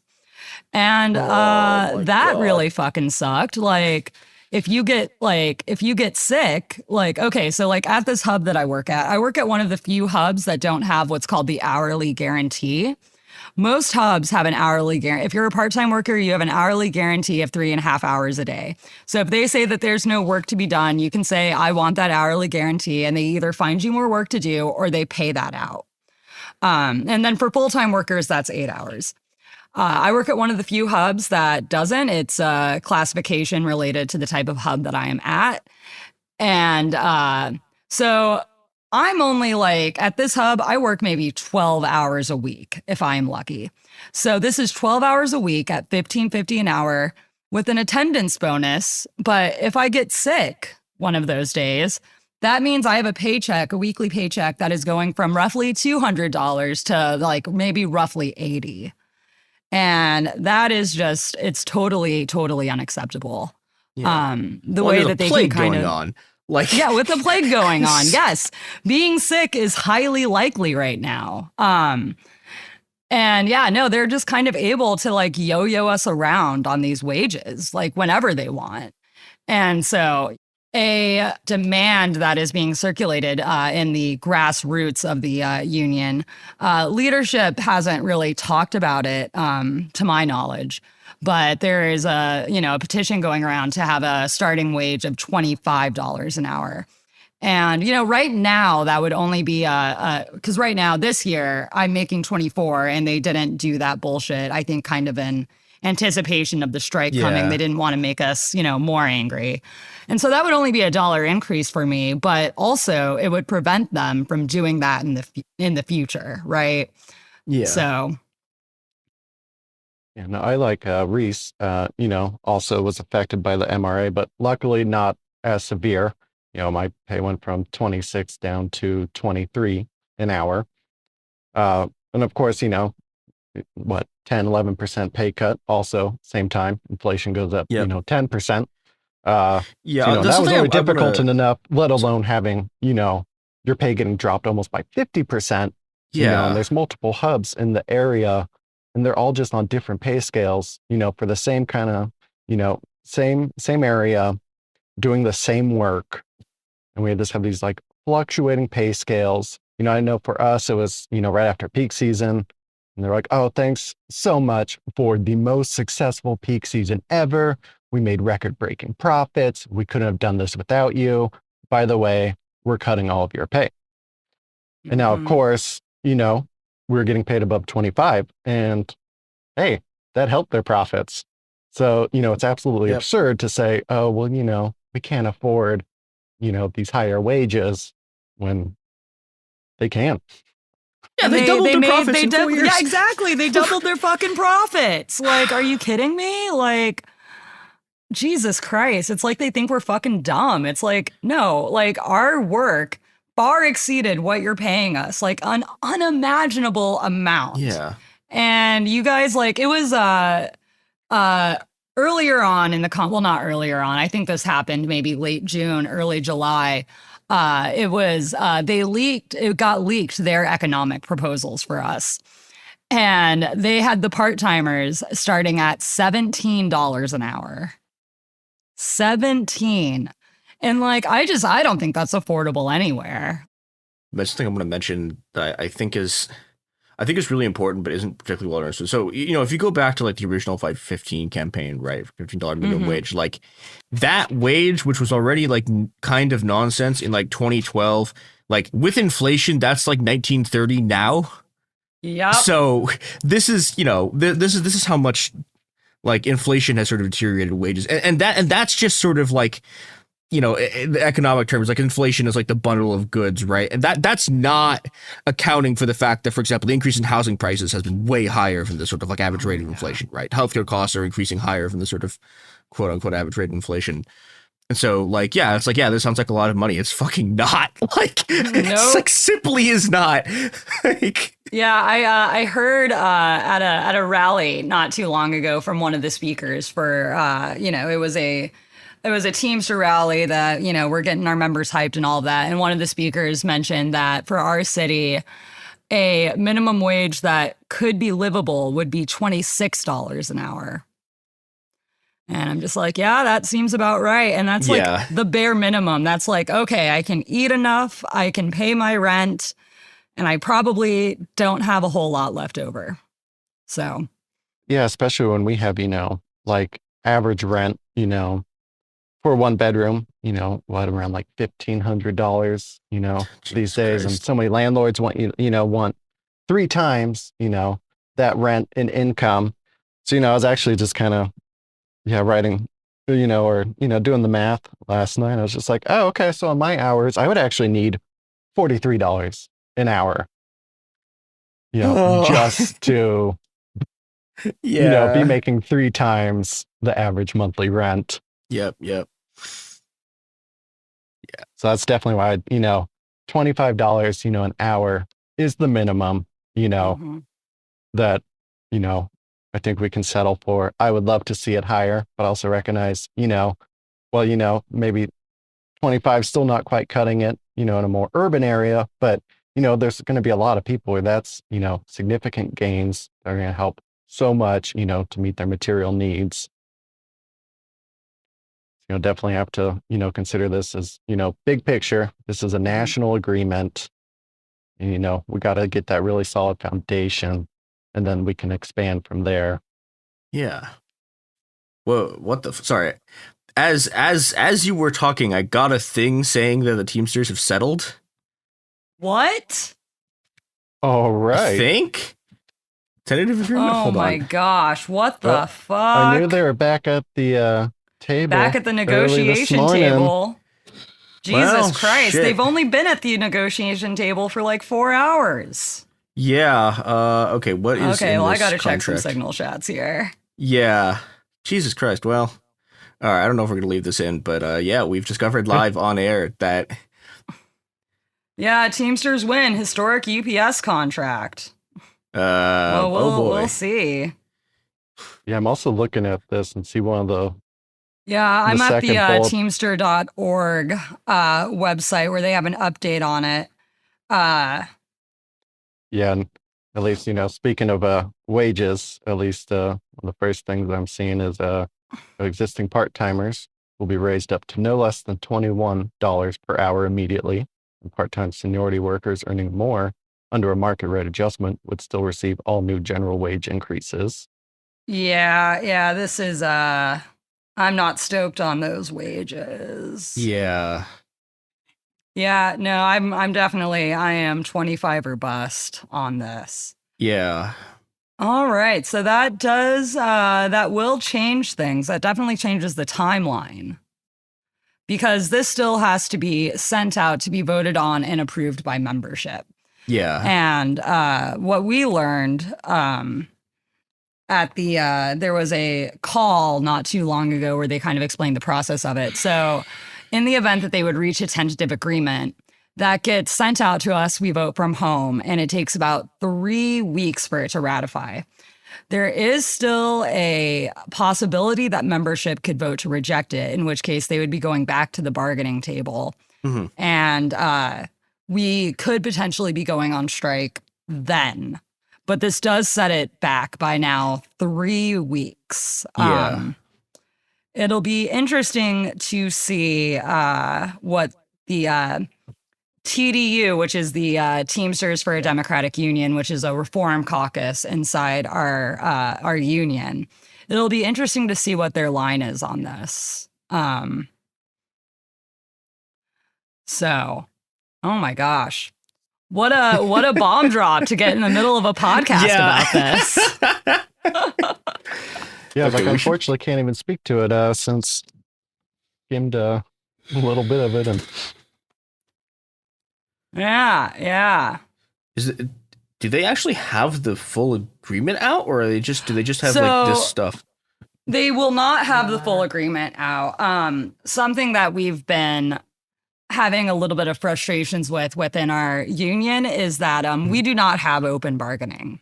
Oh, so bargaining what the happens. fuck? Bargaining happens behind closed doors. Jesus Christ. And they occasionally give us updates about what's happening, but we don't really get to see the full picture until we're going to be voting on it. And I obviously think this is bad for a number of reasons. Yeah. One, and a big primary one, is these contracts that are negotiated. I was about to go get my copy of the contract so I could show you, and then I remembered this is a podcast, and that's not actually going to be helpful for hey, people we listening. do visual bits on this podcast all the time. It's fine. Yeah. So the size of our contract is about the size of a pocket Bible. Jesus. It is very, very big. Yeah. And it's, it's written in that legalese and stuff like that. And so it's not very accessible to most of our members. And so, if we had open and bargaining, if we had consistent like updates where like, our union leadership would be like, all right, so this is what we've agreed upon so far. This is what we've rejected. This is what it all means. In the lead up to like whether or not you vote no, membership could have a far more comprehensive understanding of what is in the contract instead of waiting until the very end as we got little bits, pieces, and snippets. And then being like, okay, well, read this and decide how you feel. Yeah, I mean, that's it. I don't know. If it feels like a system that's just sort of kind of designed to like railroad people into signing whatever contract negotiators agree to, which is kind of a disaster. And without that transparency, I mean, all of us rank and file members are, essentially being removed from the process, being involved in the decision making, stipulating what's going to do it, to meet our needs. What do we need, out of these, 5-year contracts? And, I think it was just, a few days ago, get an update from the local, basically a week before, the contract ends. And they're, talking about this is like one of the most transparent contracts there's ever been. There's all these updates and, there's more rank and file, members involved in the bargaining. And it's like, well, that's great. That shows, how far, we've come, I guess. But also it's still it's kind of sad to think that, this process that's all bound by NDA is the most transparent it's been.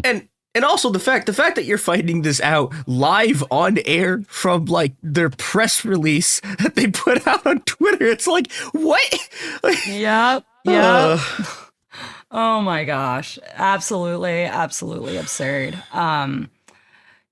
So it seems like this is an agreement that is going to be pushed by union leadership as a vote yes on, which is a kind of a far cry from earlier in July when when the Teamsters were telling UPS, you need to present us with either an agreement that we like actually agree with or present your last best final offer by July 5th, right? Yeah. And yeah. So we'll see how the rank and file react. In the 2018 contract, I know that the TDU tried to organize a vote no campaign, and they did get a simple majority of the membership to vote no. However, at the time, and this has now been changed, but at the time, in our Constitution, it would require a 2/3 majority to have rejected it and go on strike. Oh, Jesus Christ. Was that because it has one of those weird like electoral college systems, or was it like you need 2/3 to reject a contract? It was a you need 2/3. That has been changed when the reform slate was elected and they had their Teamsters convention. They changed the Constitution so that it would be a simple majority. Mm-hmm. So yeah, we'll see what the line that TDU wants to take. Mm-hmm. And we'll see. This certainly puts a wrinkle in things. I'm going to be honest. I was actually really looking forward to strike pay because my strike pay would have paid more than my actual job does. Yeah. And I mean, I think there's a few things that we can sort of immediately talk about from this. One is that it doesn't nothing they've put out here from what I've read so far. I'm reading from the Teamsters website, says they're doing anything about market rate adjustments at all. Mm-hmm. And the second thing is that, we were talking earlier before we knew that there was a strike about sort of the impact of this on the entire class. And it really looks like both the Teamsters and UPS, really wanted to cut a deal as, part of this attempt to keep everything going and to keep this stuff from happening, which, I mean, I think makes sense, right? If you're, if you're UPS, you don't act like we're having an actual sort of like workers insurgency, like having a summer this hot, isn't good for, it isn't good for UPS. It's arguably not good for some of the more sort of conservative union leaderships either, who unlike a lot of workers do not want to be on strike because that cuts into the sort of war chest of capital that they have to manage. Yeah, absolutely. They're just recently on Twitter, or excuse me, X. It's X now. But just recently on Twitter, there was a fair amount of strike discourse. And there was labor activists and stuff saying that, it's good. It's good for, if they reach a tentative agreement that, I saw this. That if they reach a tentative agreement that, makes those material gains, it's better to not go on strike. I know. And to me, that's a little bit wild because one, there is so much and we could demand so much more. Yeah. But also collective action, in order to be consistent, to be good at it, it requires you to undertake it. Right. Yeah. When I think about how our local is, they have a very service model orientation to unionism as opposed to an organizing model. And I was really under the impression that this potential strike could have kind of lit a fire under their ass and kind of got back into the organizing aspect of unionism, right? They weren't that great at that. I swear, sometimes we would talk to them about hey, so have you tried mobilizing members? Have you tried showing up at the gates? Have you you can there's programs out there where you can text your entire membership about come to this contract update. And it's we were just speaking a different language. They just had no idea. They had no idea. And they would look at our union meetings where we represent I think over I think well over 1,000 workers. I don't have the numbers on that, so I'm not going to get more specific. But well over that. And they would look at our union meetings where we have maybe 50 to 70 people, and they're just kind of well, this is just as good as it's going to get. And that's nonsense. It's nonsense. It's nonsense. Back in the fucking from the 10s to the 50s, union meetings would bring in just so many people, and they don't have anywhere near the technological advantages that we have now. And it was just, it's very much of yes, you tell us about your grievances, we get those filed, and we do make those wins for you. And that's good. There are some unions that barely do that much. And the fact that they do that is great. But at my hub, I remember I was talking to my carpool, and he didn't even know who his steward was. And I'm the only person that gives him updates about what's going on in the union. Yeah. And that's just because when I started working at UPS, I was just I'm going to go to these fucking union meetings. I'm going to find out what's going on. I want to be involved. And most people, it's just a job for them, and they don't know all the things that a union can provide for them, or how a union can back them up. And part of that's because, union leadership, has decided that that's not something they don't need to be as engaged with the members as they could be. Yeah. Well, and there's a second thing there too, which is okay, if you are if you are someone, if you are in a position of leadership, and you're in your position of leadership because there's really, really low attendance for union elections, right? Really low turnout, which is usually true, right? Union election turnout tends to be just atrocious. You don't actually want more people being involved, because the more people that are involved, the more likely it is that a bunch of people are going to show up to an election. Someone's going to look at one of the deals you cut and it's going to be like, what the fuck are you doing? Right. So there's a lot of sort of perverse incentive structures in terms of like just sort of the basic organizational and electoral structure that gets you, like people cutting deals and calling and, trying to cut off the sort of like hot summer at its knees. Yeah, I have something funny that's kind of related to that. So when we were voting to authorize a strike, right? We did it and all of that. And, Sean O'Brien announced that there was going to be voting at the gates. And our local initially was like, oh, no, we're just going to have people come to the hall between the hours of 8 and 10 on 2 specific days, and we'll do voting that way. Eventually, they did change it after they got pressure, I think, probably from up top and below.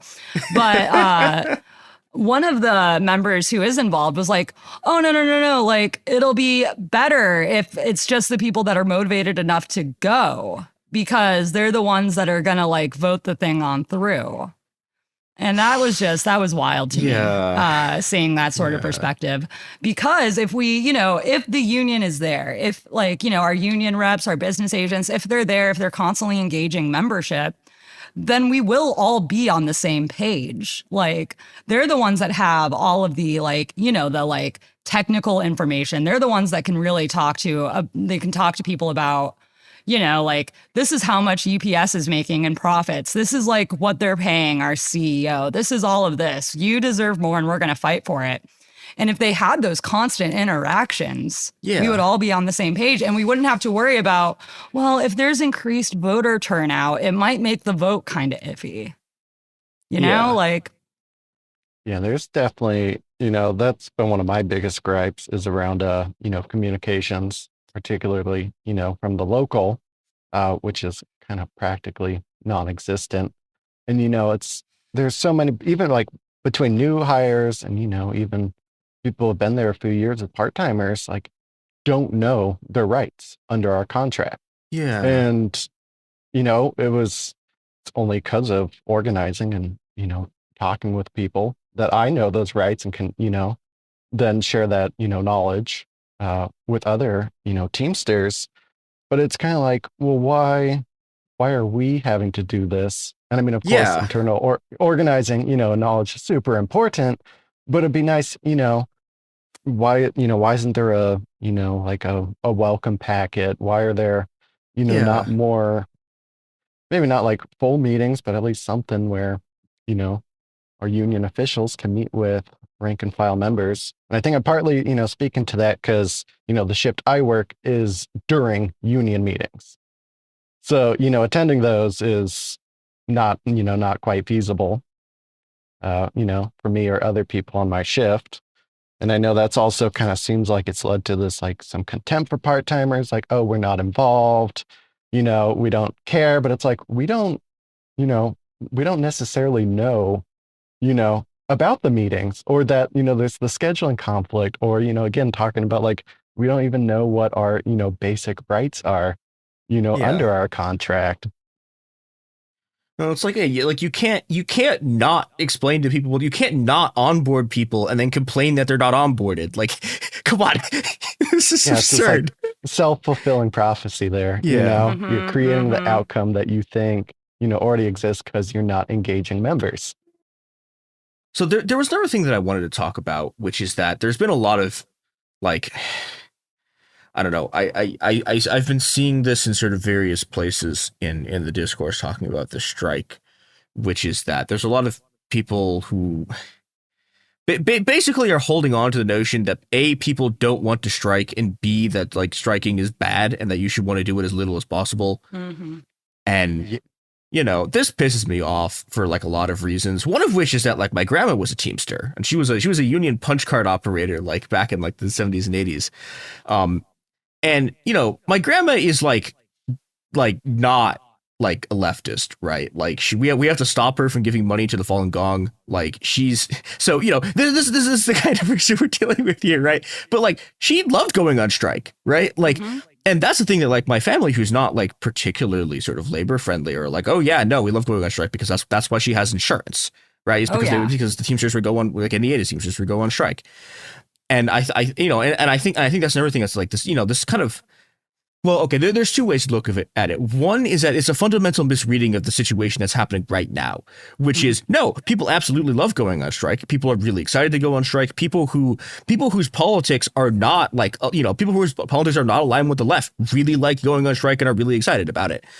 And this is something that's happening sort of irrespective of, there's been a bunch of wildcat strikes. This is something that's been happening sort of irrespective of like actual union membership as people want to do this. We've also seen sort of the Great Resignation over the last few years of, what is effectively a massive, like part of the reason the conditions for labor are like this strong right now is because there's been this massive informal strike of people just sort of, walking off the job, like deciding their job fucking sucks and quitting. And that's been putting a lot of pressure on employers. And, and simultaneously, this, I think the reading of this that's more sort of cynical is that like these people know this, right? They know that people want to go on strike and they're looking at it and they're terrified. And their conclusion is like, we have to fucking stop. We have to stop this wave of labor militancy before it gets going, because if it gets going, if you're like a sort of centrist liberal politician, or if you're like a conservative union bureaucrat, like that's terrifying for you. Then there's a lot of people who have a lot to lose if a really sort of unprecedented wave of labor militancy gets going. Yeah, almost. absolutely. When I think of people and wanting to go on strike, I guess I'll touch on two things here, which is that, at my hub, whenever we talk about going on strike, there is a sense that yes, people really want it, and also they're really worried that they aren't going to be able to. We're going to get this tentative agreement that most people will want, and it's not going to happen. And we've had all of this buildup, and it's going to kind of fall flat. And then also I've spent a fair amount of time on picket lines as like a community supporter. And, there is something incredibly magical about being on strike. There's often just this outpouring of community support for the workers, right? And workers get to see that their labor is extremely valued by the larger community. And I think that is really important. I think that builds bonds of solidarity. And you get to see the other unions who come out in support of your strike, and then, you go and support them. And then it creates these bonds that, aren't really, they can be achieved without it, but it's just so much more bonding. I guess I'm going to use the term bonds a lot, and there really isn't a substitute for it. And then people also, they get to experience the power that they have as, as labor, right? Like they realize it's like, oh, wait, no, like I'm on strike and this company is like, the shit is hitting the fan for them because they don't have us who know how to do our jobs in there doing them, right? Like, I was at a picket line for this other company a few years back, and like the workers there on the line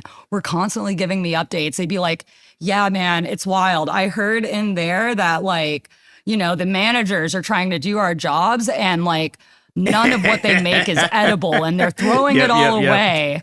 And Machines like are breaking. the machines are breaking. Like, and so they're seeing that, yes, their labor is specific. It has value. It is necessary and crucial. And they are getting that community support. And, there's not a lot of other opportunities for those realizations to happen. So. Yeah, and I mean, this is something that, like, I've literally seen this. Like, our teachers' union, we've talked about this a bit on the show, but, like, our local teachers' union in Chicago, like, they got a reform caucus in. They're not perfect, but, they're much better than what was happening before. And, one of the things they do is they've been on strike a lot of times in the last about bit over a decade. And it changed the city. Like, Chicago is was for, decades and decades and decades, this just, like, interminable machine run, like, neoliberal hellhole. And, you know, I mean, I'm not going to say like Chicago's like some kind of like, you know, like beacon of the left or whatever, but like the city is just different after it. And it wasn't just they went on strike. They kept going on strike and they kept going on strike. And, you know, you can look at the quality of their wins and you can sort of like, you know, like, I mean, there's that, like, I know people who like have quibbles with sort of like exactly what happened in the contract negotiations, but like, you know, they went on strike multiple times and they won. And that really, and you know, the other thing that happened is the thing you were talking about, right? Is like suddenly you're at these pickets and like the entire community is showing up, like everyone's showing up with food, like it changed the city. And, you know, and I think this gets into another thing I think is important here about, and what's, you know, sort of the potential that's being averted is the interesting thing about this strike wave is that we've had a number, you know, we had like we had sort of the wildcat teacher strikes in 2017. We've had a couple of waves of teacher strikes, but like most of the strikes that have been happening are public sector unions. Mm-hmm. We haven't had these giant strikes other than basically, I mean, there's been some, right? There's been a lot of strikes in the healthcare sector, but we haven't had a strike like at this scale in the private sector in, you know, outside basically like the Teamsters and like the Teamsters and like the Guild are like the only two big unions on that scale who go on strike like even kind of regularly. Even that's like a once in like 20-year thing, right? Mm-hmm. And so I don't know, like I think just sort of the potential of what's being lost here is enormous if what happens is that this deal, which is like not great from what I've seen of it from the initial things, although again, like we still don't fucking know what's in this deal and we're not going to for like a bit at least until they fucking release the thing. Mm-hmm. I don't know.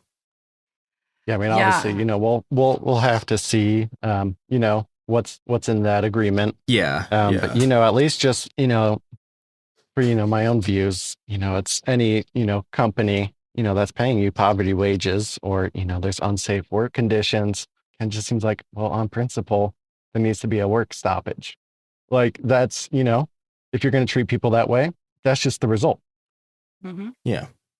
Yeah. Okay. Yeah, absolutely. Something that I'm like kind of thinking about right now is like, so like the 2175, I believe it is for part-time workers, you know, that is a significant increase from the 1550, but we're just at the beginning of our 5-year contract. Yeah. Yeah. You know, like, I feel like, you know, like it's being viewed as like, oh, well, that's like okay for right now. It's, you know, kind of not, but it's really just not going to be okay in 5 years when we have to have these contract negotiations again. And because we're not starting out with a solid $25 an hour, we're going to be playing catch up to what is not really okay right now. Like, it's just going to, like, it's just going to keep happening, you know? By the time we get to 2028, you know, we'll probably get up to $25 an hour maybe. But by that time, you know, who knows what we're actually going to need in order to survive in this economy. Yeah. So, you know, I feel like that wage is just it's not proactive enough for what we're going to need in the coming years. And, you know, in there is stuff about like, you know, wage increases for like, you know, however long you've been there and stuff like that. But yeah, you know, like I graduated from high school in like 2008. And I just feel like my entire life, the economy has just been fucking shitty. And when they tell me the economy is great, my finances are still fucking shitty. And, yeah, I mean, look, you know, like this is one of the old 2011 slogans that like, well, I guess there's also 2008 slogan that like people need to fucking remember is that when the bank takes your house, GDP goes up, right? Yeah. The economic indicators that we have are you know they are bourgeois economic indicators, right? Like they are designed to measure how well capital is being extracted from you. Mm-hmm. Yep. Definitely no reflection on our actual, you know, day-to-day lives, you know, what our needs are. Just, and hey, some people made money off of your labor, so things are good. Unless, you know, you're the laborer. Yeah. And like, you know, I think another thing that like happens a lot is like, Yeah, like, it is entirely possible that a bunch of people who are, making like $70,000 a year are fucking doing great right now. And it's like, well, bully for them. Like, we're fucking not. So. Yep. Yep. Yeah, and and speaking to to the what does things look 5 years out, which it seems like things just kind of get exponentially worse. I don't know what the environment, what our climate's going to be. I don't know what inflation or food costs it's going to be, and so far I'd need to see the what the tentative agreement has on that market rate adjustment, and then there's also the cost of living adjustment too, which at least what I believe is, it doesn't kick into like you've been there for 5 years. So I guess you just aren't living for those first 5 years. I don't know. It's great that my utilities and my rent waives my bills for the first 5 years that I worked for UPS. Someone also like go find the statistics on how many people get fired at 4 years and 11 months. Like, yeah. And that's also when the pension minimum investment time is 5 years. That's also something I've thought about. Well, what happens on 4 years and 11 months? Is that when, now we've got a bigger target on my back? It's like already a thorn in their side. They did the thing I said they were going to do, where it says UPS will equip in-cab AC in all large delivery vehicles, Sprinter vans, and package cars purchased after January 1st, 2024. Yeah. Cars are getting 2 fans and an induction vent in the cargo compartment, which is good, but also not air conditioning. It's not air conditioning, and it gets very hot in those trailers. And it's like, in except all things purchased after January 1st, 2024. Yeah. So it's just like, it's like they will start purchasing cars again in like 2094. Yeah. Yeah. Nothing in there about retrofitting those cars. Well, I think cars. I think they're. Well, okay, I don't know. This is another thing. Like, it's unclear to me exactly what a lot of this means, because we can't look at the actual contract, which is like, yeah. So this is we need to, I guess, also like preface this. Like, this is like, we're not doing legal analysis of this. This is our speculation based on what we're reading. None of this constitutes binding legal advice. Yeah, but I don't know. Yeah. Hey, I just work here. Another thing that I'm like noticing in this contract. So another big grievance that was had was the lack of full-time positions. And so like if you want to get a full-time inside job, there is a 7 to 10 year wait list for that, right? So this tentative agreement stipulates that there will be a creation of 7,500 new full-time Teamster jobs at UPS and the fulfillment of 22,500 open positions. But it doesn't specify if that's going to be for inside work or for, more drivers. And, I have epilepsy, so I am not going to be a driver. That's just... doesn't seem ideal for me. And I would like to see some numbers on so that wait list, is that going down? Like, because that's like what I'm waiting for, is to be able to snag one of those full-time inside positions. But I don't know. And like when you think about 7,500 full-time positions, it's also worth to keep in mind that UPS employs 340,000 people. So it's like, so that's a 2%. Yeah, it's like, it's like 2%. And like, admittedly, like, 40% of that workforce is already like they're full-time drivers.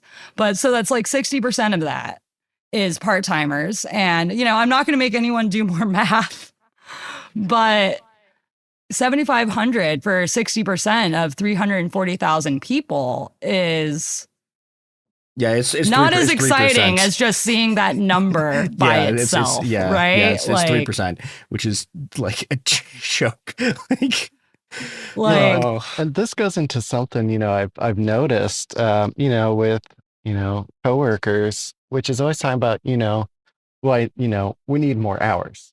And that, that is true to a degree. Really though, it's like, well, we need more pay. I think that's, would be a sign, when it can be, like a really strong union is that, we can even just say, yeah, you know what? Maybe people shouldn't be working 70-hour weeks. Yeah. Maybe we should cap that at 30 with, PT pay that, pays like full time. But of course, we're not there. We need these jobs that can actually provide. Definitely not going to knock that, but, would definitely like to see that overall shift kind of just, in our culture of, we don't need to work more to have our needs met. I think it's also like sort of important to understand about UPS jobs is like you're fucking destroying your bodies, especially if you're like if you're one of the people sorting packages, like you are lifting like thousands of packages a day. These things can weigh up to like 80 fucking pounds. They can weigh up to 150. Oh, even 150. Jesus Christ. Never mind. Yeah, okay. 150 is the limit. 70 pounds is where you get a team lift. You can do team lift. Yeah. Yeah, I know. Like talking to a feeder driver recently was talking about having two of those trailers hooked up and weighing in at something like 17,000 pounds on the scale. Jesus. Obviously, that's the cab and engine included, I believe. But that's not my world. I'm kind of completely unfamiliar with that side of things. But still, yeah, it's like a lot of weight. Because we're carrying so many packages every day. Yeah, and it's a lot of wear and tear on the body. And management's always pushing you to move faster too. Yeah. Like I had a worker who is a feeder driver for another hub, and she was telling me that a supervisor there was telling newly hired part-time employees that it's actually safer to work faster instead of slower. What?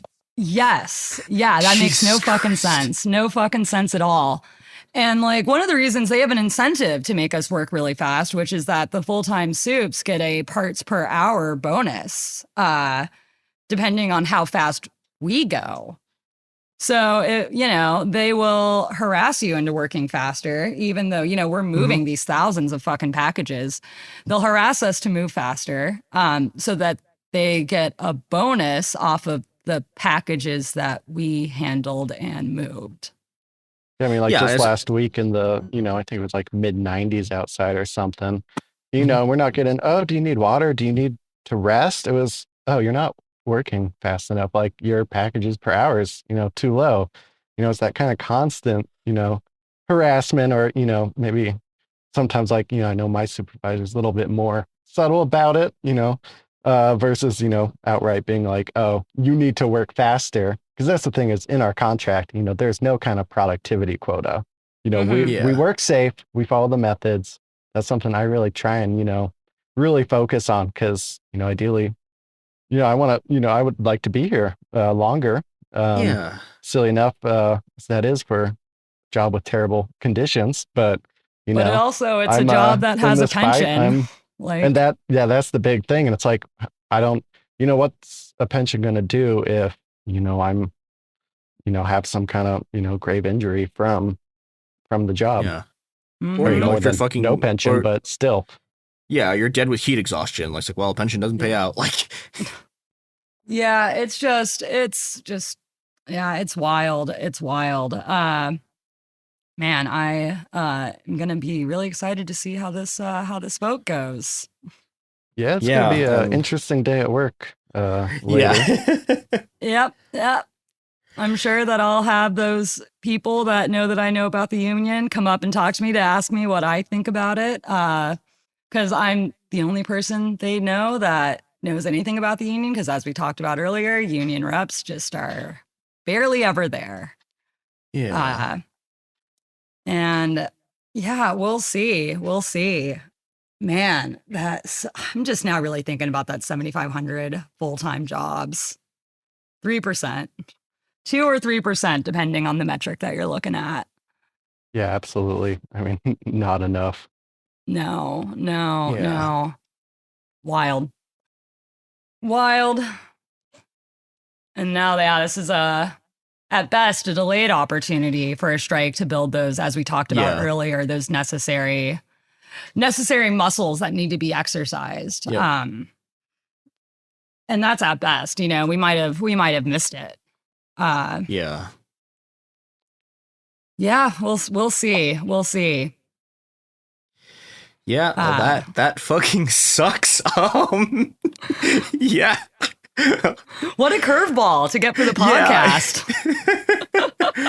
Oh, well, unless you have anything else you want to talk about, I guess we're going to wrap up this incredibly chaotic episode of It Could Happen Here, in which we discovered the chaos of a not open bargaining process and what that looks like live on air. Yep.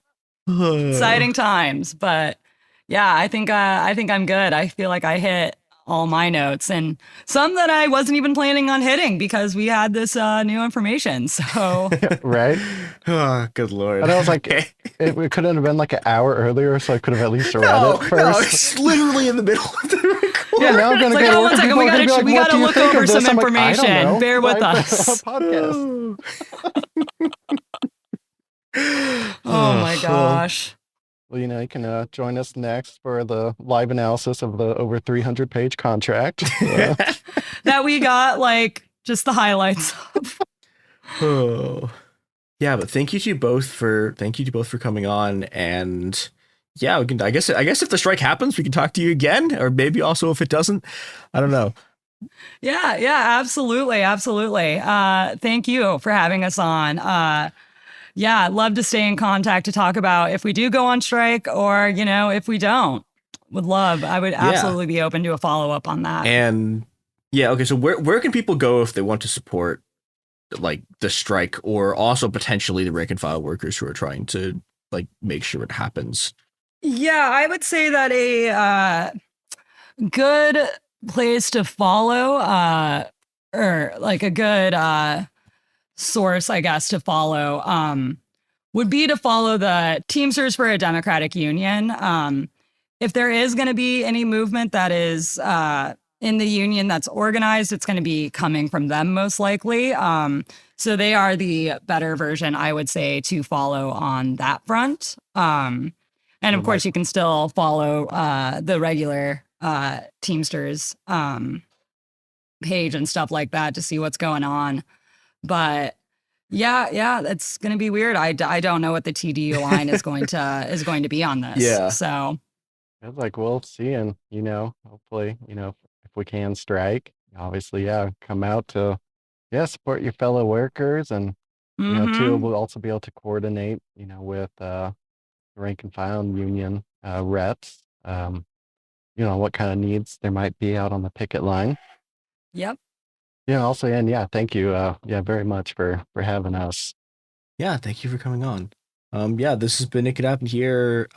Go on strike. Don't let your leadership tell you not to go on strike. Simply do the thing and organize so you can do it again.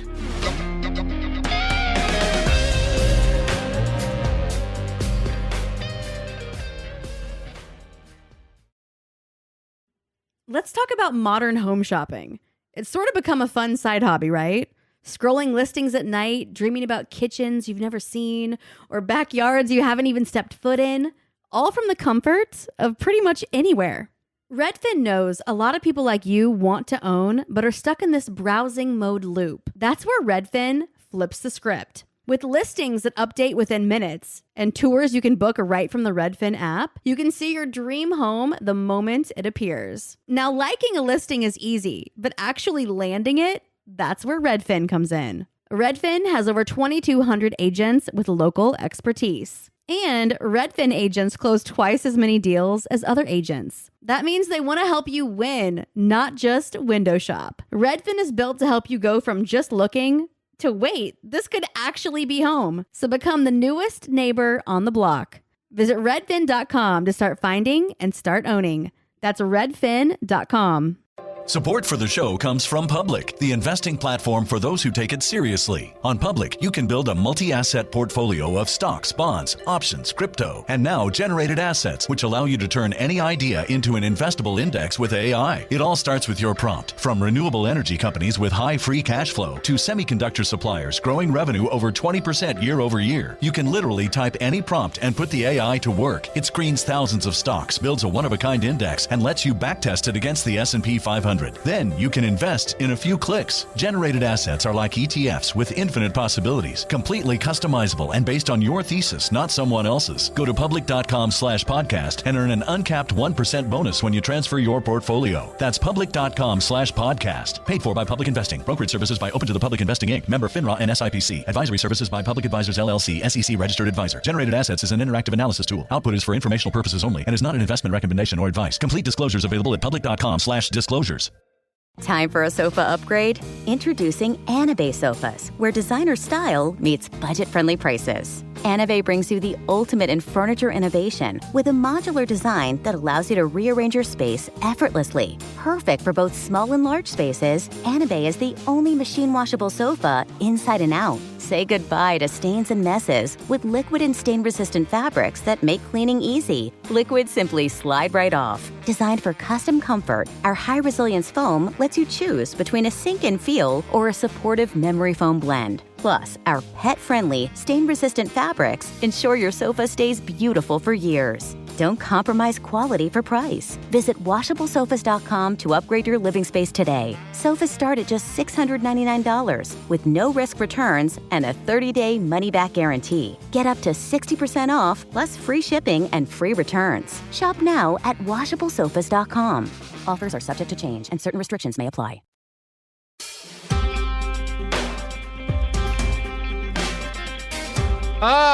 It could happen here. A podcast that is right now happening in your ear. It could happen at ear. That's what we should call it. Garrison, we're changing the name. We're rebranding our valuable title. Completely moving overnight to a whole new thing. Based on a whim, you know? Masterful gambit, sir. Yeah, this has been a fun week. We're all laughing a little bit at Elon Musk, but we have something serious to talk about today, and that is everybody's favorite fascist governor, Ron DeSantis. Garrison, you and I spent just way too much time last week talking about Meatball Ron, and now we're back. Now we're back to because he keeps meatballing. Meatball Ron is balling and meating. Yeah, so we wrapped up like a 2-part episode on Ron DeSantis' use of fast wave aesthetics. And then like 2 days later, the funniest thing happened. Where he just decided to basically post Sonnenrads. So we're gonna get to that. But first, there's a whole bunch of other information that's come out these past like really 3 days that are actually giving more context to what's going on at the DeSantis campaign, because stuff doesn't look too good actually. He kind of looks like he's losing everything as he slowly watches it all crumble. So let's see. Let's start by talking about everyone's favorite topic, campaign finances. I know this is what everyone tunes in to listen to. Yes, we love campaign finances. Yeah. So last week, the public finally got a glimpse at DeSantis's campaign finances. The financial disclosures showed that DeSantis had about twice as much staff as Donald Trump. And as of last week, Garrison, you just said that, and I imagined in my head for a second that you were referring to the amount of staph infections he's had versus Donald Trump. That's not true, no. Trump's definitely had more staph infections. There's almost no way, that Trump is not leading in the staph infections category. Please, I'm sorry to interrupt.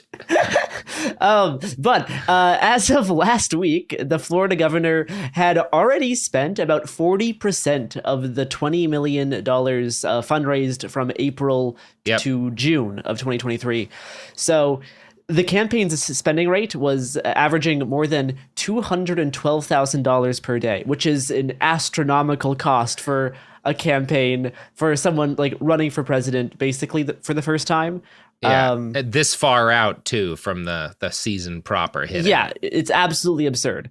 The inflated number of staff, heavy use of private jets, and luxury event venues has his campaign essentially just burning through cash, and with very little seeming to come of it in terms of positive poll numbers.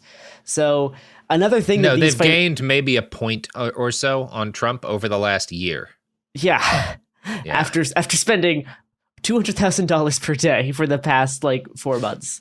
Another thing that these financial disclosures exposed is DeSantis's heavy dependence on high contributors. So just about 15% of fundraising contributions came from donors who gave less than $200, and the vast majority of DeSantis's money has come from donors who gave the legal maximum of $3,300 in the primary, which also means that those who gave that cannot contribute any more money either. So he's running out of people that are actually able to fund his operation.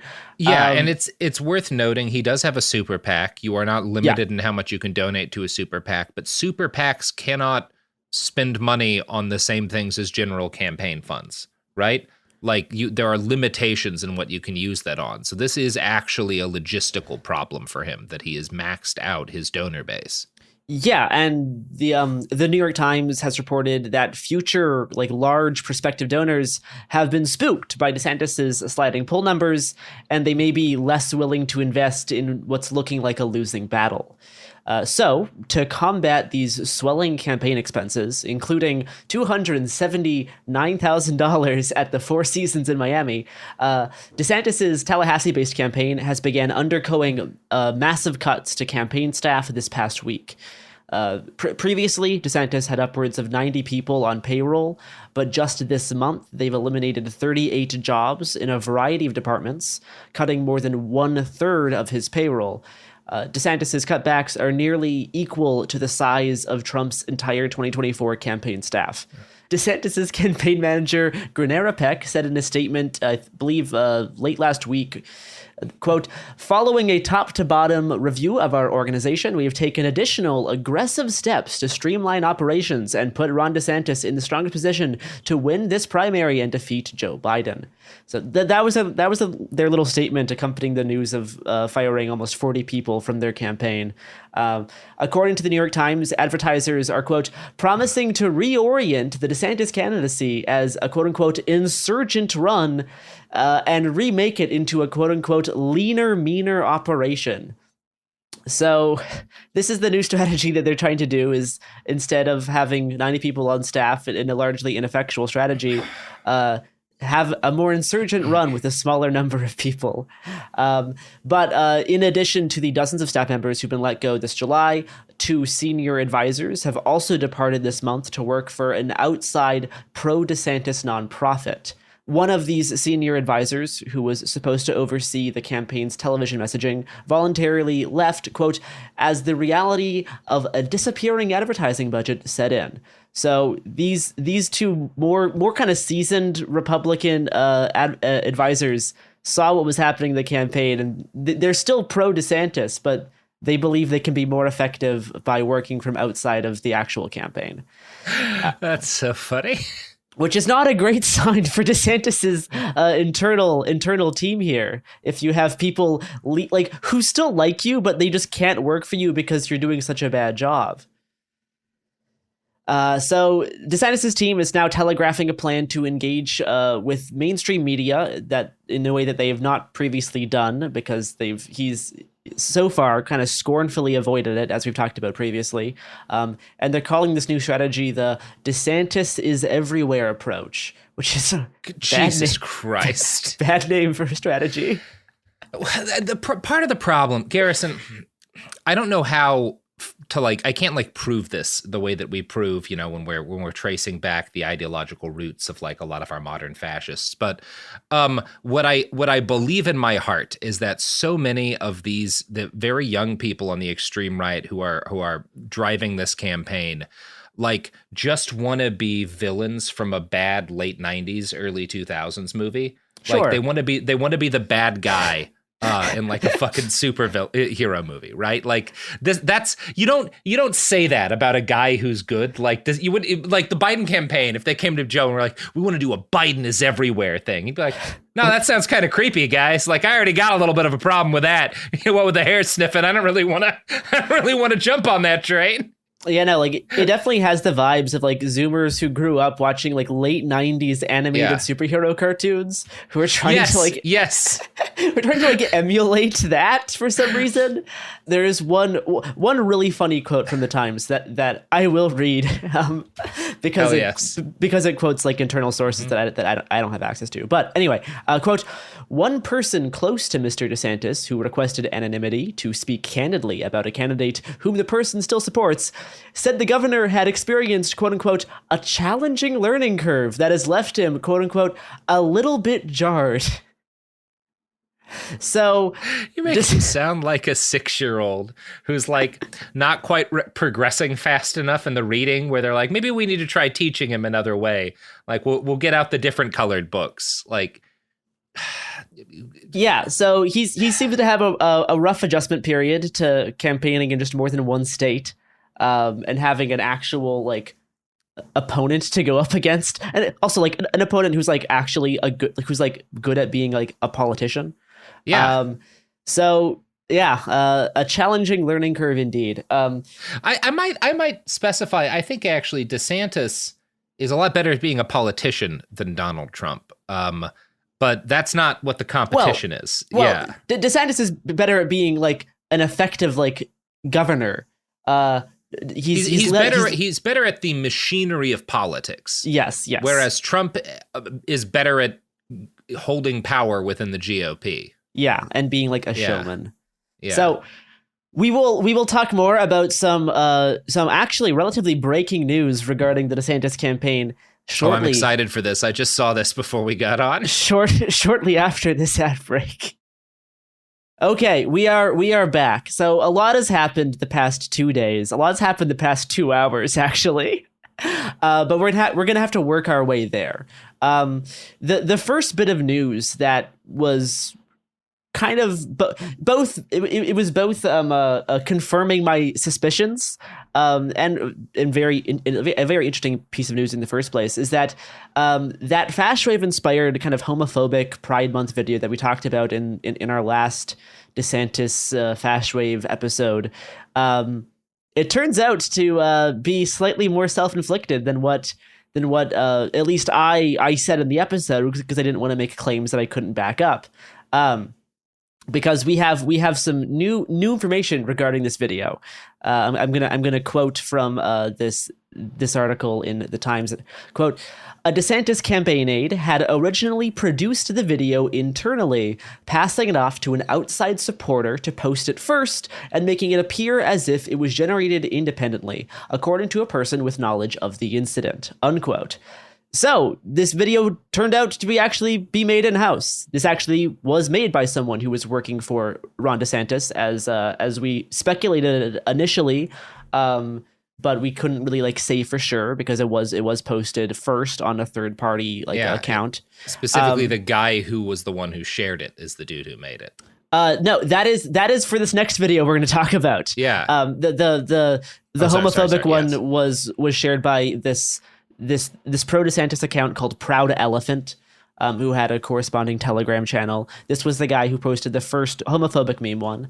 But yeah, so we found out Sunday night that it was actually made by someone at the DeSantis campaign, which kind of justified a lot of our suspicions about DeSantis employing a staff of Zoomers who don't actually understand how to win a political election and are more interested in just creating fascist memes. Which seems to be not a very effective strategy for DeSantis so far. So, again, just the day that this news broke, that the video was actually made in-house, another Fast Wave-inspired video, but with much, much more overt Nazi imagery, was shared online by a DeSantis campaign staffer. Robert, have you seen this video? Yes. Okay, so yes, the Son and Rad video. Yes, so we don't have to watch it here, but I will give a description of it for the people listening, because also we probably shouldn't be sharing these things like everywhere on like Twitter and stuff anyway. Like it's not a great idea, but it is. But it's not gonna make you happy or help you in any way to see this. It's just like it's surprising. I will say that I was surprised to see how fashy it was, to see how like explicitly accelerationist mass shooter fashy it was. Yes, like absolutely. This is like Christchurch kind of shit. Yeah. So we're not going to share it, but it is useful to know what's in it. So I did write a pretty in-depth description of this video here. So this video was posted on Sunday, July 23rd. It's about 70 seconds long. It plays over a Meg Myers cover of the song "Running Up the Hill," which was made, wait, isn't that the one? That was the one that the new season of Stranger Things a while back, like brought back to the mainstream. Possibly, it is a Kate Bush original. This one is a more like electronic cover of the song. Yes, it's talking about trying to like ask God to help you with certain things. Blah blah blah blah blah blah blah. Anyway. It starts with the doomer Wojak sitting at a computer looking at headlines about the ineffectiveness of Trump's border wall, unfulfilled anti-immigration policies, and Trump's pro-COVID vaccine statements. So I guess we should probably talk about what a Wojak is in case someone is unfamiliar. If you've ever spent any amount of time on the internet, you've probably seen memes with kind of crudely drawn like human faces and heads. These are called Wojak memes. They're very popular in like political spheres. They kind of rose to prominence on 4chan and spread out from there. Everyone kind of uses them nowadays. They're pretty common, but there's a few specific like Wojak characters. Like the Chad is one. One of the more popular ones is the Doomer Wojak, which is someone who's taken the black pill, so to speak. They've looked at modern society and have decided that it's not worth engaging in. Now, there's doomers on the right, there's doomers on the left, there's doomers who look at like climate change and the acceleration of capitalism and just decide, hey, this is too far gone. So they become a doomer and they're on the left. There's also doomers on the right who are like looking at gay marriage and the acceptance of trans people, to being like, oh, this is so socially degenerate. It's the society's too far gone. And then they become a doomer, but they're on the right. So it happens on both sides. Both sides use doomer memes.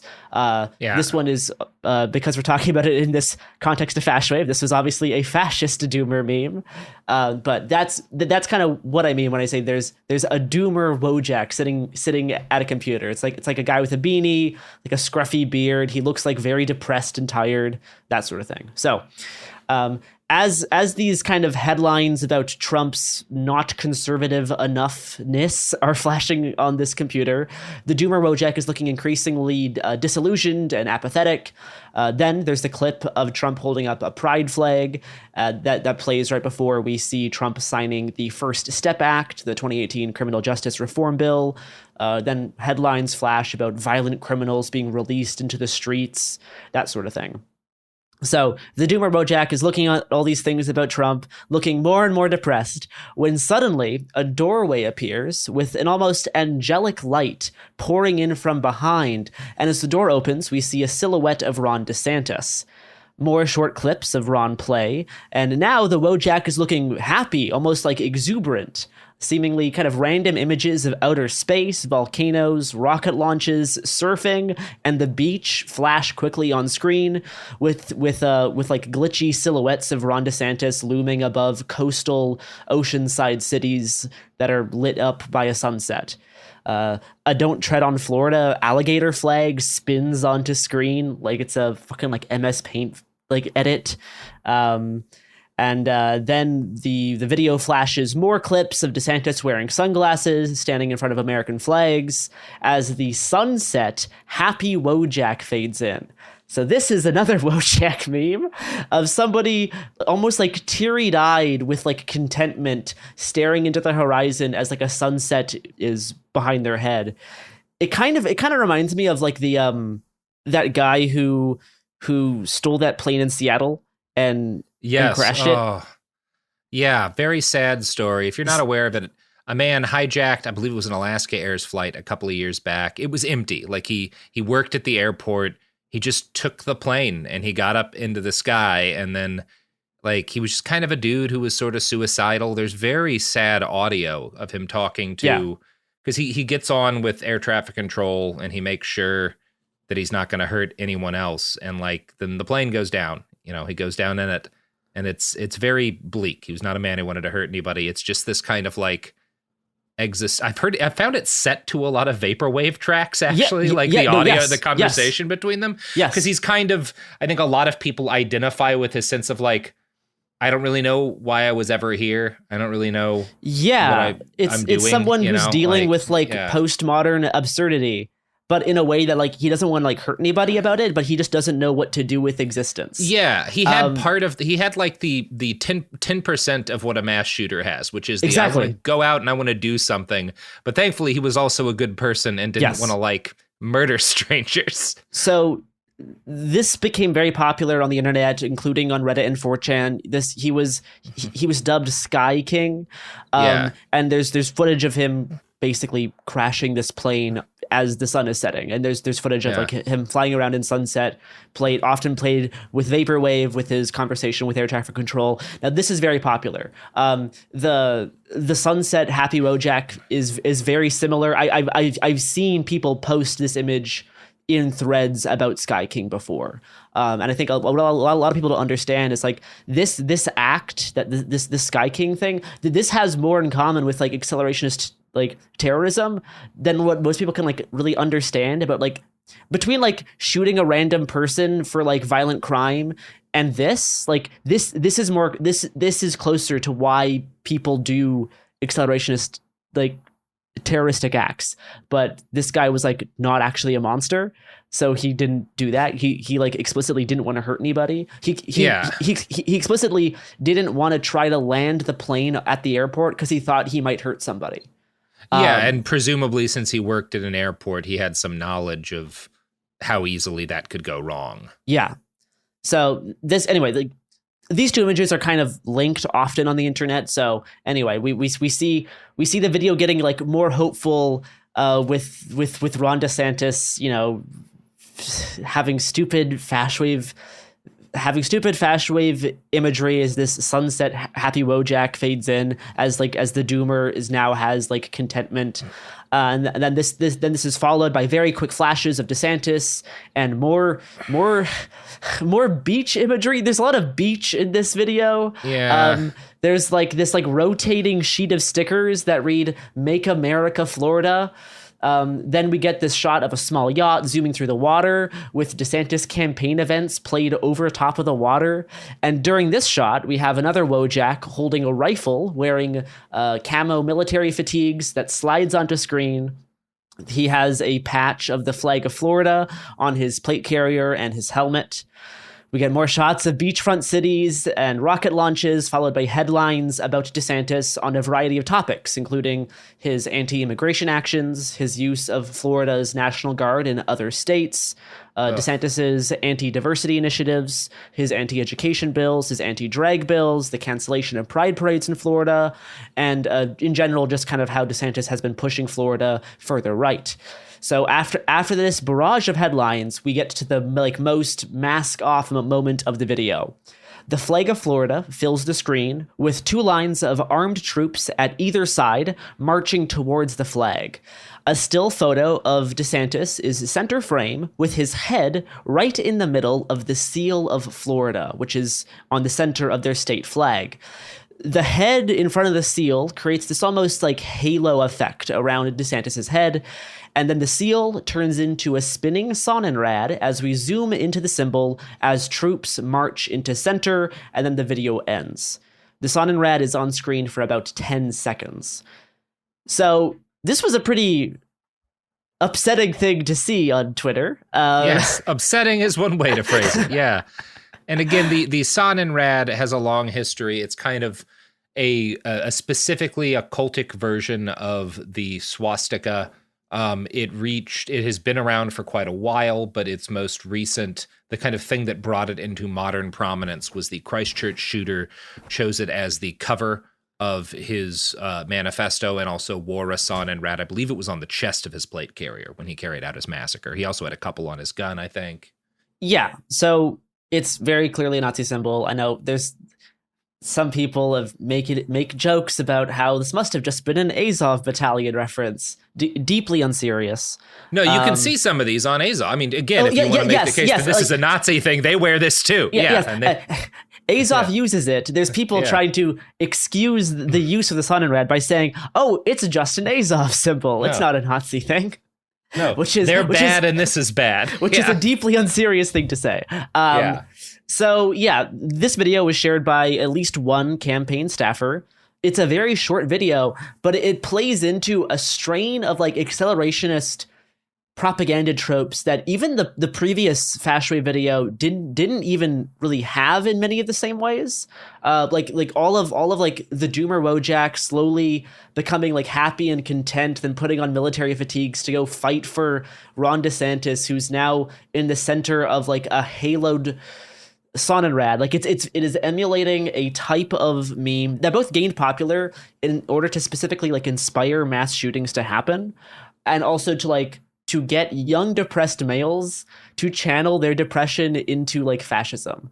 It has a whole bunch of tropes. Like it's really just like playing by the playbook.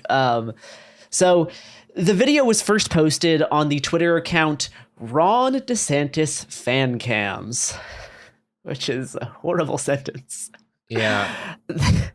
The account is a few months old, but its visible posts only go back to June. They post a lot of videos, all in a very similar style, which leads you to believe that whoever operates the account must be making the videos themselves.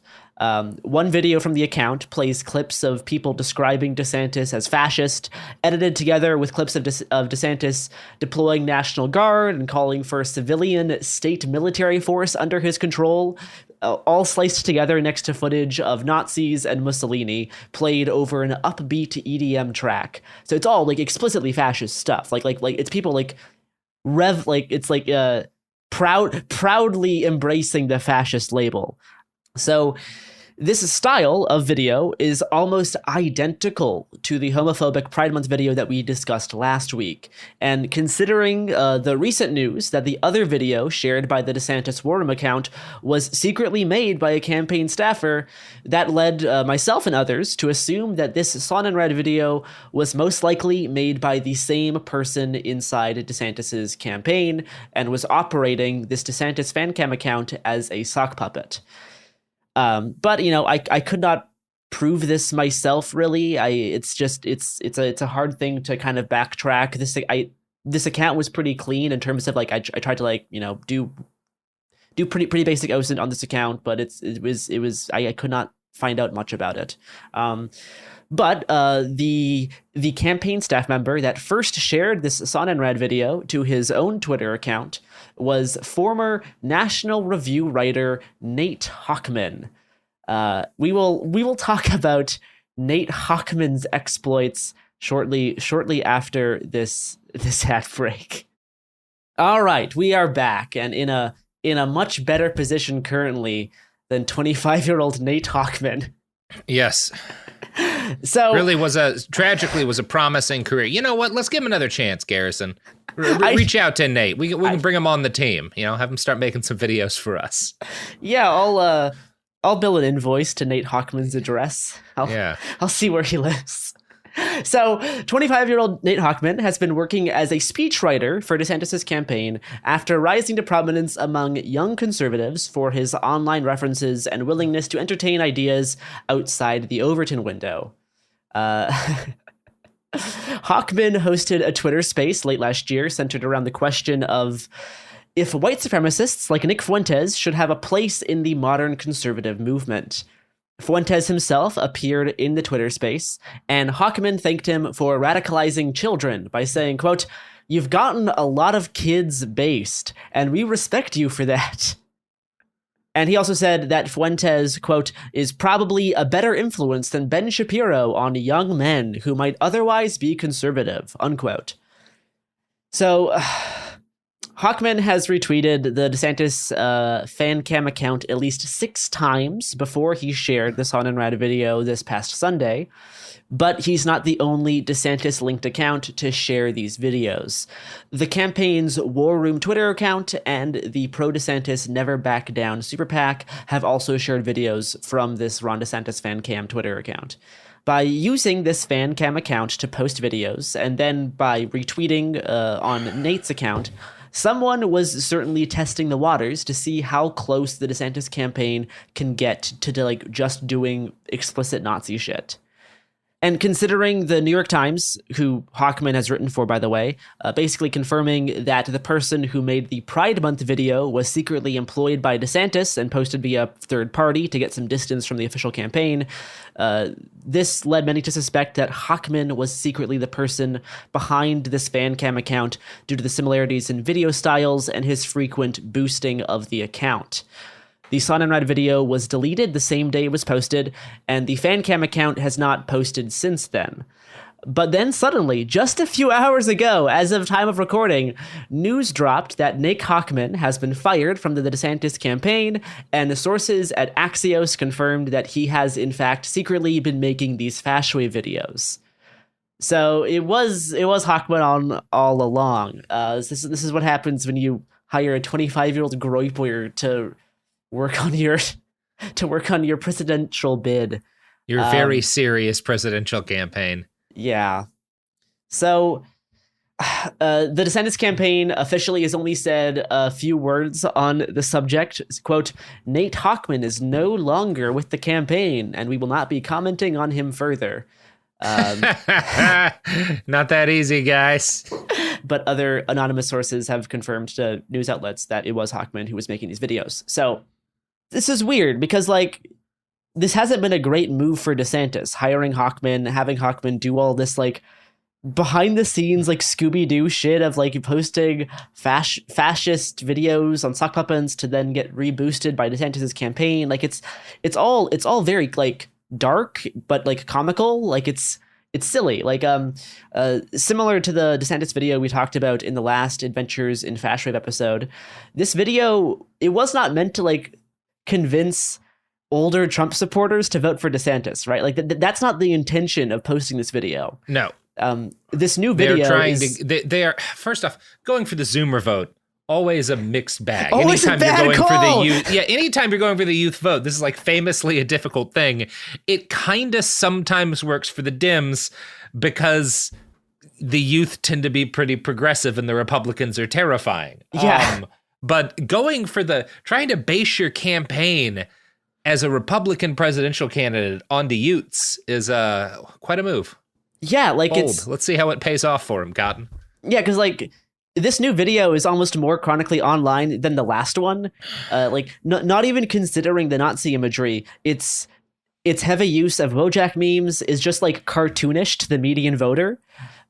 What this video is trying to do is signal to self-described fascists that DeSantis is their guy, and trying extremely desperately to create another like meme magic moment like we had in 2016 to recruit a slew of teenage Nazis to try and meme another based president into office, which isn't going to work this time around because it's not 2016 anymore. Like we've already been inoculated to some degree to this style of campaign tactics. All the people on like 4chan isn't the thing that it used to be. It is a shell of its former self. But like what we have here on like the DeSantis side is like in terms of hiring people like Hochman, right? These are like seasoned groypers who grew up and are now like getting into their 20s.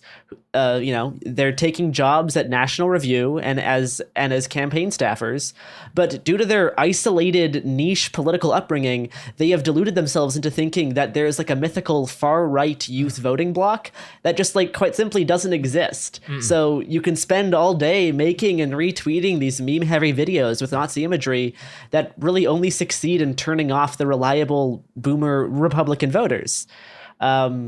Now, like, there's a few other, future scenarios here. If these like up and coming Groypers continue to like grow up, polish their act, take more jobs as staffers or on Capitol Hill, and like slowly grow in numbers as they learn to like hide their power level, aka like hide their amount of racism, then we might have a problem. If they like actually like put like intentionality into a long-term strategy to like put more of these young freaks into positions in Washington. But we're simply not there yet. Like in the case of Hawkman, he kind of just like he blew up the spot, right? Like he went like he went too hard too fast, and then he got fired because they don't want that shit.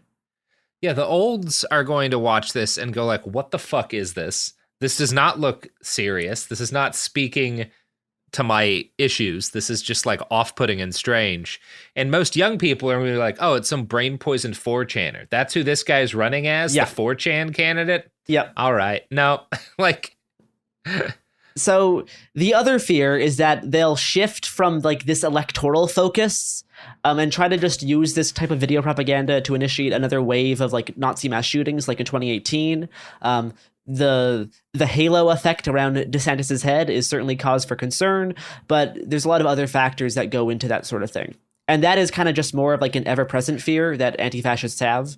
And, people do a lot of work into trying to catch these guys before they actually do mass shootings and try to isolate the spread of this style of propaganda for that very reason. So, yeah, I mean,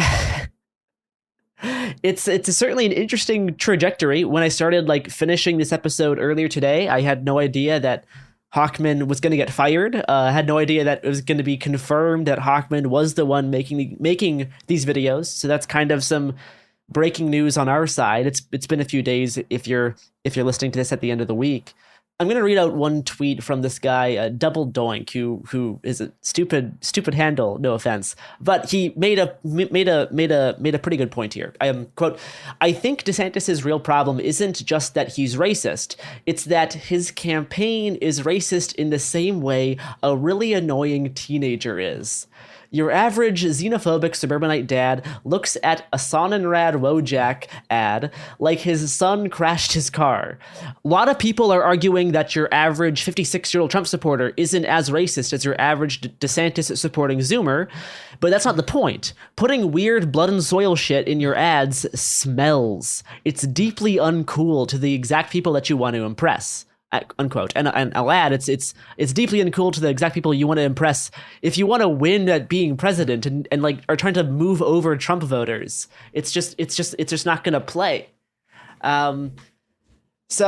This is the state of the DeSantis campaign now. They've shed almost 40 people from their staff.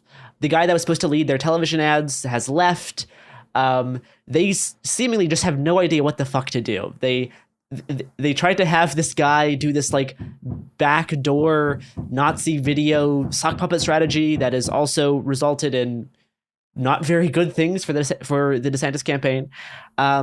So I guess we'll see how their campaign develops if they continue this sort of like fash wave rhetoric and style. I kind of doubt it now that Hawkman is out. But yeah, it's just been certainly an interesting few months here, or a few weeks here rather, in terms of fash wave videos resurfacing again for the first time in quite a while in terms of like mainstream political use. Yeah, I'm kind of suspecting that this might be the death knell of that, as at least for a spell, as a relevant form of propaganda. Yeah, I mean, it's been in some ways like internally rejected at the DeSantis campaign, and he is arguably the most fascist mainstream candidate that we like have right now. Nothing puts a stink on stuff like this like failure, right? These guys are not anarchists, and the anarchists are we nearly always lose. So there's this because things fail, that like there's a lot of Spanish Civil War, iconography and stuff that's still very relevant on that chunk of the left. But with the right, it is all about power. And when something like this fails, when it actually weakens a campaign, when it weakens the insurgent right, when it makes them less able to exert power, Yeah, I kind of feel like we may have seen the last of this as a thing that matters, right? Yeah, I'll definitely be watching these next few months, but I Yes. think that's definitely a very fair assessment at this point.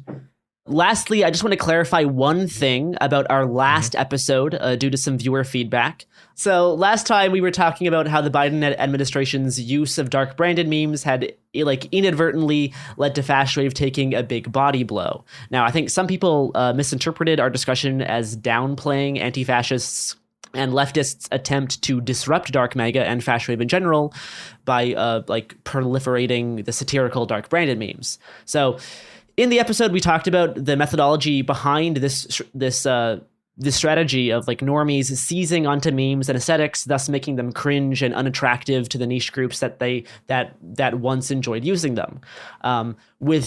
With Dark Brandon, there was certainly an attempt from anti-fascists and leftist posters to appropriate Fashwave's aesthetics with the hope that, if spread widely enough, it would disarm some of Fashwave's more dangerous and inspirational aspects. But you can't really force mainstream virality. This kind of thing works best when it appears natural. And for the majority of Dark Brandon posters, they were just doing this shit for shits and giggles. That was the primary factor, is that it was funny. And no effort to damage Fashwave's legibility would really be successful without mainstream liberal spread. A small group of leftists could meme eternally, but until it breaks through that bubble, it would have little to no effect. Now, because of how Twitter's algorithm worked during the summer of last year, after a few months, Dark Brandon did in fact break through to the liberal mainstream. But I've seen nothing to suggest that the White House staff had any intention of trying to damage Fashwave's legibility by sharing laser eye memes in August of 2022. I think the key here is that you are not saying this was purely the result of liberals accidentally jumping onto this, but that the primary, success was achieved, the part of the success that was achieved as a result of this going mainstream among Biden supporters was accidental. Yes. That was the part that was key. Not saying that the people who recognize this and were putting in the background work to try to push this stuff and make it, eventually go viral. That was certainly not accidental, but correct. The part that the liberals played was an accidental part in killing this. That's the point. Yes, because what I mean by accidental is that when Dark Brandon started in March of 2022, there was no way to guarantee that 4 months later the White House and blue wave liberals would be sharing these memes en masse. I remember conversations I had last August when liberals were seemingly ruining the funny Dark Brandon memes, but myself and research colleagues during this time, that was when we realized that if liberals keep sharing these cringy memes, we might actually have a shot at killing off Fashwave. So yes, this was to not discount the efforts of anti-fascists or others who pioneered the spread of Dark Brandon and their attempts to insert it into greater public consciousness. But I think to frame this as a meticulously planned psyop from the very start is also kind of inaccurate. In a very spotlighted way. This was a collaborative effort with the liberals not realizing the degree that their collaboration played in this larger game of trying to disarm fascist aesthetics and meme styles. So yeah, that's one clarifying note as we hopefully wrap up this DeSantis Fashwave saga for the time being, because I definitely did not plan on making this episode when I finished recording last week with you. So here we are. Cool. All right. That's the episode.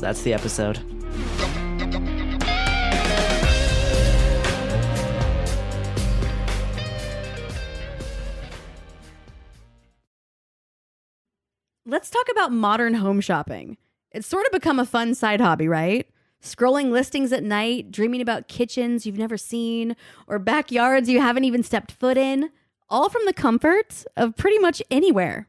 Redfin knows a lot of people like you want to own, but are stuck in this browsing mode loop. That's where Redfin flips the script. With listings that update within minutes and tours you can book right from the Redfin app, you can see your dream home the moment it appears. Now, liking a listing is easy, but actually landing it, that's where Redfin comes in. Redfin has over 2,200 agents with local expertise. And Redfin agents close twice as many deals as other agents. That means they want to help you win, not just window shop. Redfin is built to help you go from just looking to wait, this could actually be home. So become the newest neighbor on the block.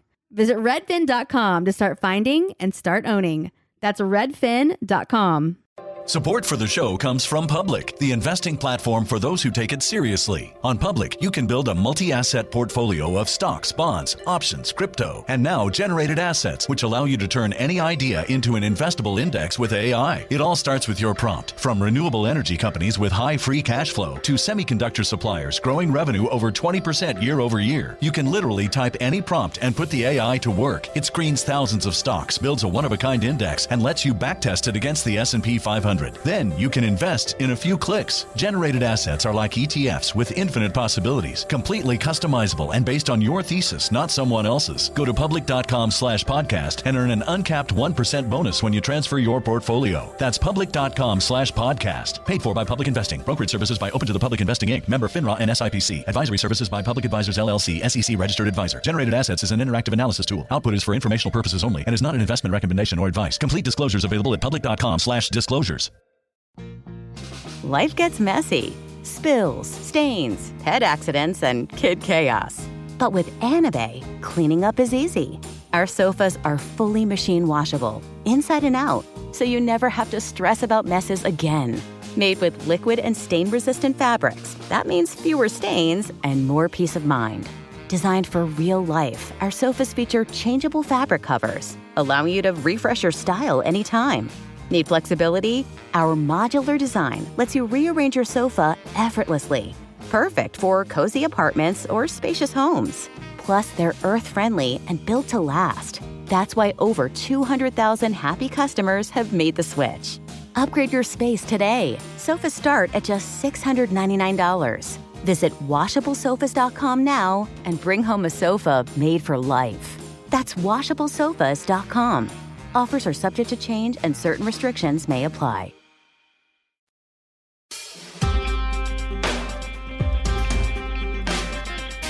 It is happening here. The thing that's happening here is fucking child labor. I am deeply angry this episode.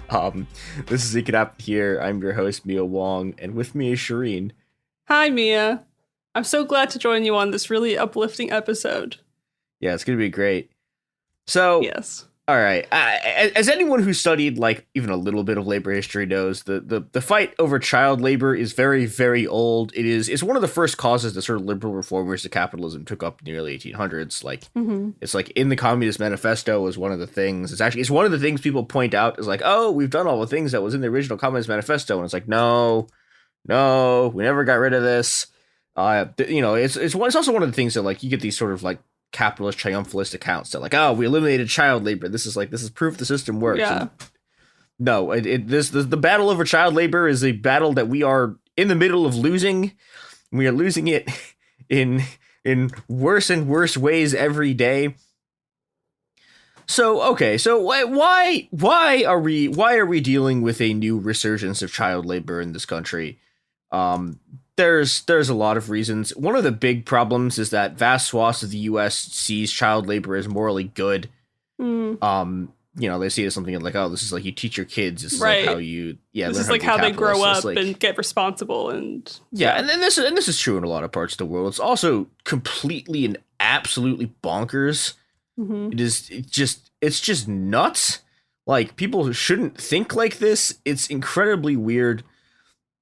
And the other thing that you get a lot is like there's sort of like different versions of like more or less socially acceptable child labor, right? So like I think most people agree, if you're not running the business, that like children shouldn't be working in like slaughterhouses or whatever. Yes. But there's like lots of things that people are like, oh no, kid working in a restaurant, like that's completely fine. Like it's like a 14-year-old is like doing farm work on a farm, like that's fine. But it's a slippery slope, right? Because it starts with farm work and then trickle down. Also, I would argue that that's also not fine, because what's essentially happening here is that there's this basically like this sort of family loophole to people's understanding of child labor, where like as long as child labor is being done by like the family as an economic unit instead of like capitalists directly. Yes. Like, it's fine. It's like, no, it's not. It's actually not fine to be a child and then working for a living for your family. Like, that's not okay. I think there's a difference between like child labor and like working like in a field for your family versus like a chore. You know what I mean? Like, yeah. It's I think that line gets blurred, and people see their kids as much more mature than they are, and like able to like. No, I understand what you're saying, and I think I agree. Yeah, and it's, I don't know, it sucks. This has a lot of sort of knock-on effects. One of the big knock-on effects this has, and this has been a thing for like the entire history of child labor, right? Is that like capitalists use children as a way to drive down wages for everyone else. And this, if you've ever listened to argue to someone about the minimum wage, right? One of the big arguments about the minimum wage is that like, oh, well, it's like kids get the minimum wage, so like it's fine. It's like, one, it's not. Like, children are not morally worth less, and their labor is also not worth less than an adult. Like if you're gonna exploit them like this, like things all are the same price for everybody. It's not like less for a child. Yeah, it's not like a kid is like somehow less of a human being than an adult, right? Like this sucks. But it's used to sort of hold down wages directly through things like opposing minimum wage increases, used to hold down wages sort of indirectly, because, and this is the reason like capitalists love child labor is that children are, like they're physically smaller than adults. They are easier to control. They have less social power. Mm-hmm. And because of that, you can pay them less. And because people just in our society don't fucking like kids. And because of that, it's just socially acceptable to just pay them less. All those reasons you listed are absolutely terrifying, though. Like, oh, they will listen. Oh, they're smaller. Oh, they're like cheaper or whatever it is. Like, they're all like terrible reasons to justify child labor. It's absurd. Yeah, no, they're not good. They're not good. And yet, however, it still persists. It has persisted. It's very old. I'm gonna read something from the Bureau of Labor Statistics about this fucking kid who was working in a mine. What? Okay. This is from the early 1900s. Mm-hmm. One boy touchingly recounted his attitude towards facing the day at the mine this way: "I'll always think of my poor blind father and my mother at home, and I won't never play with the boys at all. And then the cracker boss won't have to beat me like he does the others." This boy was 9 years old. While stories like these produced outrage in many quarters, in the coal-producing regions there is no such concern. The view that, quote, "the little devils like it," as one coal boss put it, seemed to be the prevailing sentiment. Child labor wasn't discussed in these regions because it wasn't seen as an issue. So this is like 1900s American view, like early 1900s American view on this, right? Like people... By people, I mean capitalists and also people who are incredibly desperate and don't have enough money to get by, like, love child labor. There's, it takes a long time for like an actual serious anti-child labor campaign to like get started in the US. Mm-hmm. And of course, the exact people who you would expect to oppose banning child labor. I'm going to read this from also from the Bureau of Labor Statistics. The chairman of the National Association of Manufacturers said about a law to abolish child labor, quote, this labor union plot against the advancement and happiness of the American boy is also a ploy against individual industrial expansion and prosperity in this country. So this is what their thing is. Their argument is that children don't oppose child labor. This is being foisted upon them by outside agitator labor unions, and also if we're not allowed to use child labor, if we're not allowed to have a 9-year-old be put in a mine, the entire American economy will collapse and every manufacturer will go broke. It's like making you like being like child labor because patriotism. Like that's basically what that means. Yeah, it's genuinely terrible. Like I don't know. It's so ghoulish. Like companies today have figured out how to do this PR thing of like, oh, we don't condone child labor. We crack down on it very seriously. We also hire children literally all the time, but it's fine. Mm-hmm. We're gonna like, but back in like the 1800s, they hadn't really figured that out yet. And so, there's a sort of reform movement that happens. And one of the sort of key moments of this reform thing is the Lawrence textile strike. And this strike is probably most famous today for popularizing the slogan, "We want bread and roses too," which is, you know, like rung down the halls of labor in socialist histories, like the names of newspapers, songs, poems, and also like being the namesake of a truly dogshit DSA caucus. We're not going to talk about this strike enormously here. The very, very short version of this strike, and this is the 1912 strike. The short version of it is that there's a law passed in Massachusetts that would have reduced like the number of hours that you could have women and children work from a blistering 56 hours to a leisurely 54 hours a week. Oh my God. This prompted the local capitalists to get so mad that they did this like massive like industrial speed up. So they forced everyone to work faster and then also docked everyone's pay for it. And Wow. this set off a strike. What's relevant for like our story is that the workers at this plant, you know, there's lots of coverage of the fact that like most of these workers are immigrant women of like from a bunch of different places. Mhm. The part of it that's not talked about as much is that another huge portion of the workers were just fucking children. Yeah. And That definitely seems to get glossed over.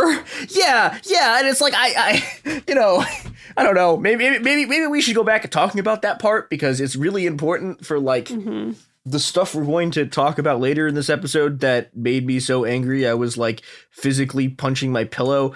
What happens next is that the police crackdown on the strike gets more and more violent. And as this goes on, the workers at like the adult workers at this plant decide, okay, we're going to like send the children who are like both the child workers and also like just people's kids to New York to keep them safe and also to make a political point. But like, hey, look, they're running our children out of town. And this goes great. The first waves of this go great for the children. Like a bunch of people in New York show up and are like, yay, hey, we'll take care of these kids. Like, and this makes like the officials in Lawrence be like, you have to stop this. It looks really bad for us. And so they like assembled outside of the next train that was trying to leave and tried to stop them. Oh my God. So here's some of the Bureau of Labor statistics again. When the next group of children prepared to depart the train station, they were met by police and soldiers. The police refused to let them board the trains and launched an attack on the group. A 7-year-old was given a black eye when she was picked up and thrown into a paddy wagon by police. Another witness testified to children being thrown around like rags. Oh my God. Like, yeah, thin blue line, baby, let's fucking go. This is the cops are the thin blue line between order and chaos. That 7-year-old girl.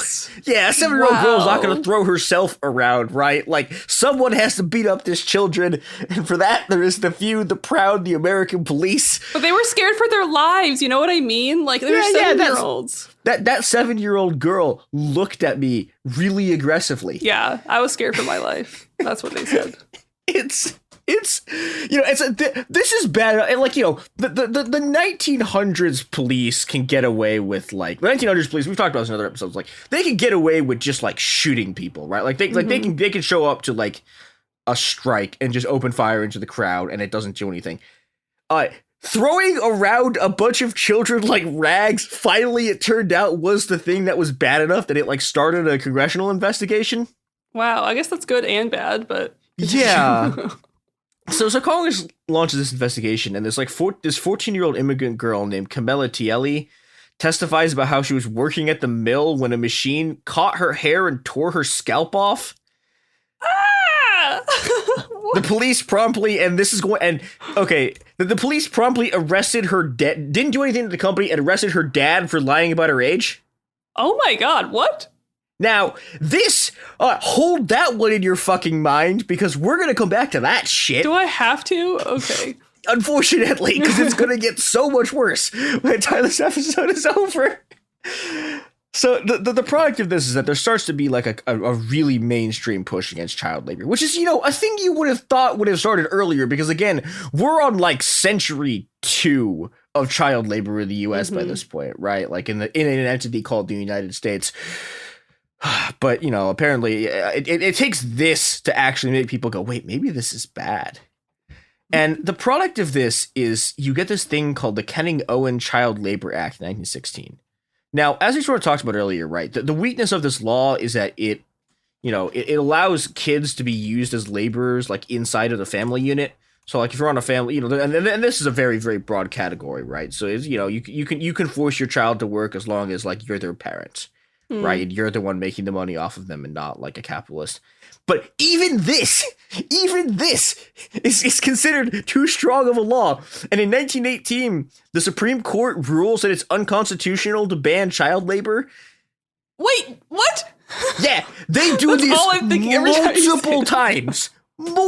And we really cannot emphasize this enough on this show. The Supreme Court is and has always been just one of history's greatest monsters. Like, yeah. They're... Wait, I was right then. Child labor does equal patriotism. That's basically what they're saying. So eventually, FDR gets into this giant fight with the Supreme Court. And the first child labor law we get, federal child labor law that sticks, doesn't happen till 1938 when FDR threatens to pack the court if the court refuses to fucking stop saying that the state doesn't have the power to regulate child labor. Wow, it's like literally less than a century ago. That is like yesterday. And this actually works, right? But and this is a real problem. And this is a problem that we're gonna talk about later in this fucking episode. In the modern day, those child labor laws don't get enforced.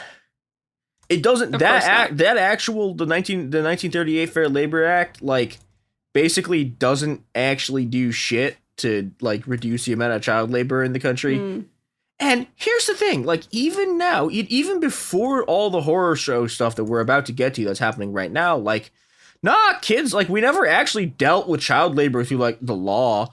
We just basically outsourced, we had to find someone whose labor is cheaper than an American child, and we did. It's either mechanization, other immigrants who don't have legal citizenship status, or just outsourcing. And then, our kids still fucking do work, it's very common for 10 and 12-year-olds to work. It's just that it's usually babysitting or mowing lawns.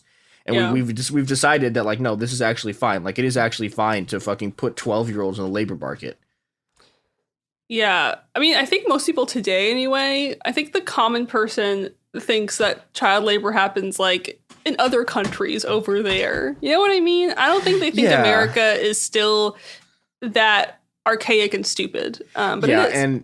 And oh my god, yeah. So we need to take an ad break, and then I'm not even going to make a joke about our sponsors and child labor because Jesus fucking Christ, this is about to get so bad. But yeah, here's some ads. Okay, so we never really got rid of child labor, right? What we did basically was to some extent we'd been able to successfully decrease the severity of it. And in the last 20 years, there'd been a decline in what economists, and I really cannot emphasize enough, this is the actual phrase they use, is child participation in the labor market. Wow. That's so vanilla of a way to say that. So, return to present day. Present day, the thing that's been happening in the last few months is that in a 5-week span in this country, 3 children died, or I would actually argue were killed by their employers on the job. Wow. 3 children in 5 weeks. So that's 16. These kids were all 16. 16-year-old Duven Thomas Perez got killed by machinery at a conveyor belt. 16-year-old Will Hampton died working in a landfill, and 16-year-old Michael Scholes died working for a logging company. There have been other child labor deaths recently. Those are just sort of the most recent ones. And I want to get into the shit that's been happening, because in the last bit under 8 years, things have gotten, the child labor situation in the U.S. was never good, and we'll talk about that later, but things have gotten so much worse. There's been an almost a factor of 4 increase since 2015 in kids working illegally in hazardous jobs. It's actually it's unclear to me whether the numbers are actually worse than that. I don't know, because I think almost all of these statistics are being undercounted, dramatically, because those numbers are just violations that are caught. I'm going to go into that a bit later, but meanwhile, right now, Arkansas, Iowa, New Hampshire, New Jersey, and Vermont have already passed laws in the last 2 years that weaken restrictions on child labor, and bills are appearing like across the country to do fucking more of the same stuff. Like they want to allow 14-year-olds to serve alcohol in bars. It's, you know, it is truly horrific, and it's being driven by restaurant business associations across the country who want to, you know, use child labor. And that's bad. The fact that there's more stuff that you know is on the horizon is not good. But for an enormous number of people, regardless of what the law says, the situation is absolutely intolerable. Here's from the New York Times. In many parts of the country, middle and high school teachers in English language learner programs say it is now common for nearly all of their students to rush off to long shift after their classes end. They should not be working 12-hour days, but it's happening here, said Valeria Lindsay, a language arts teacher at Homestead Middle School near Miami. For the past 3 years, almost every 8th grader in her English learner program of about 100 students was also carrying an adult workload. Oh. So there's been a massive surge since 2021 in unaccompanied minors entering the U.S., and this has been driven by a lot of sort of, you know, it's been driven by sort of pandemic-driven poverty, a massive upsurge in violence in a bunch of countries in Central America, a lot of which has to do with, like, you know, the U.S.-backed coup in El Salvador about a decade ago. You know, there's a lot of stuff going on. It's all very bad, and it's been pushing people here. But, you know, the situation for immigrants getting into the U.S. is never good. But Biden specifically has managed to make it worse, because Biden's immigration policy has been resting on getting kids out of shelters as fast as humanly possible and just like throwing them at literally anyone who claims to be a sponsor. Right. And, you know, this has gone about as well as you would expect it would when someone like starts to, you know, one of the I think it was the New York Times was talking about this woman who quit working in a health and human services like office because they had a quota of getting rid of 20% of their kids a week. And if they didn't do it, they would get dinged. A quota? Yeah, they had a quota for we need to get 20% of the kids out of the shelter every week. Wow. In the last 2 years, they have lost track of a third of the kids they send out, which is, again, in the last 2 years alone, at least 85,000 children they've just lost. I don't fucking know where they are. Here's some New York Times again. It's getting to be a business for some of these sponsors, and yet Pasalacqua, who left her job as a caseworker in Central Florida last year, Miss Pasalacqua said she saw so many children put to work and found law enforcement officials so unwilling to investigate these cases that she largely stopped reporting them. Instead, she settled for explaining to the children that they were entitled to lunch breaks and overtime. Wow. And, you know, I want to make really clear what we're talking about here, right? This is not, you know, like, I don't think, like, you know, whatever your position is on, like, whether, like, a 12-year-old or a 14-year-old should be working any job at all. We are talking about 12-year-olds working on factories. We are talking about 13-year-olds cleaning up the floors of the kill floors of slaughterhouses. We are talking about, like, we are talking about 14-year-olds who are, like, literally making food that, like, you are eating. Yeah. Yeah. And we're still, right? So this is happening in a large part because there's been a sort of like a giant surge in unaccompanied minors. Well, it turns out a lot of those minors are unaccompanied because the Biden administration wouldn't let their fucking parents into the country. And this is where we need to get into the fucking, like, the whole sort of like sex trafficking panic, right? Because, you know, one of the things that this panic specifically around sex trafficking has covered up is that most human trafficking is not sex trafficking. It's almost all labor trafficking. Almost all is maybe too strong a word, but it's mostly by volume. Most of it is labor trafficking, which nobody gives a single shit about because, you know, you can't have a moral panic around, like, you can't have a moral panic around labor trafficking, like, people who aren't white. And simultaneously, all the business groups who would normally fund these panics like love this shit because, you know, all of these capitalist ghouls drinking $1,000 bottles of wine on their $30 million yachts. All of that shit is paid for by child labor. So of course they don't give a shit about it. In fact, they love it. And the product of this is you have a bunch of fucking 12-year-olds who are effectively in debt bondage, working 12 hours a fucking day in a slaughterhouse or a paper mill.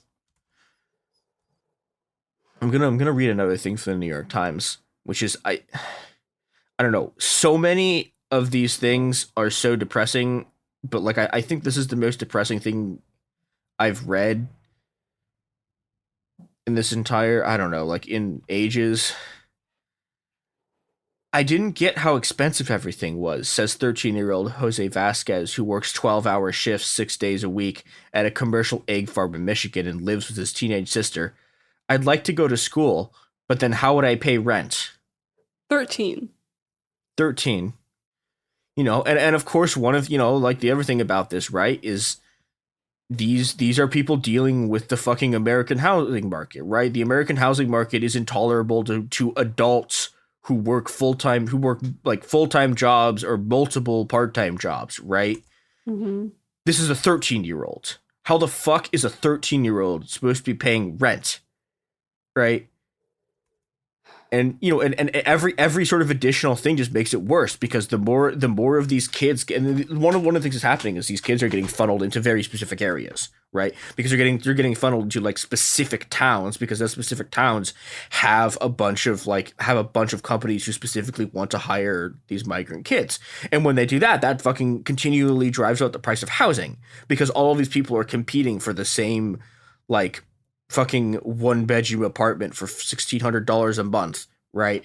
Yeah. And so everything just sort of spirals in on each other, and until you get a fucking 13-year-old working fucking this is 996. This is the fucking like thing I talk about in China is 9 a.m. 9 p.m.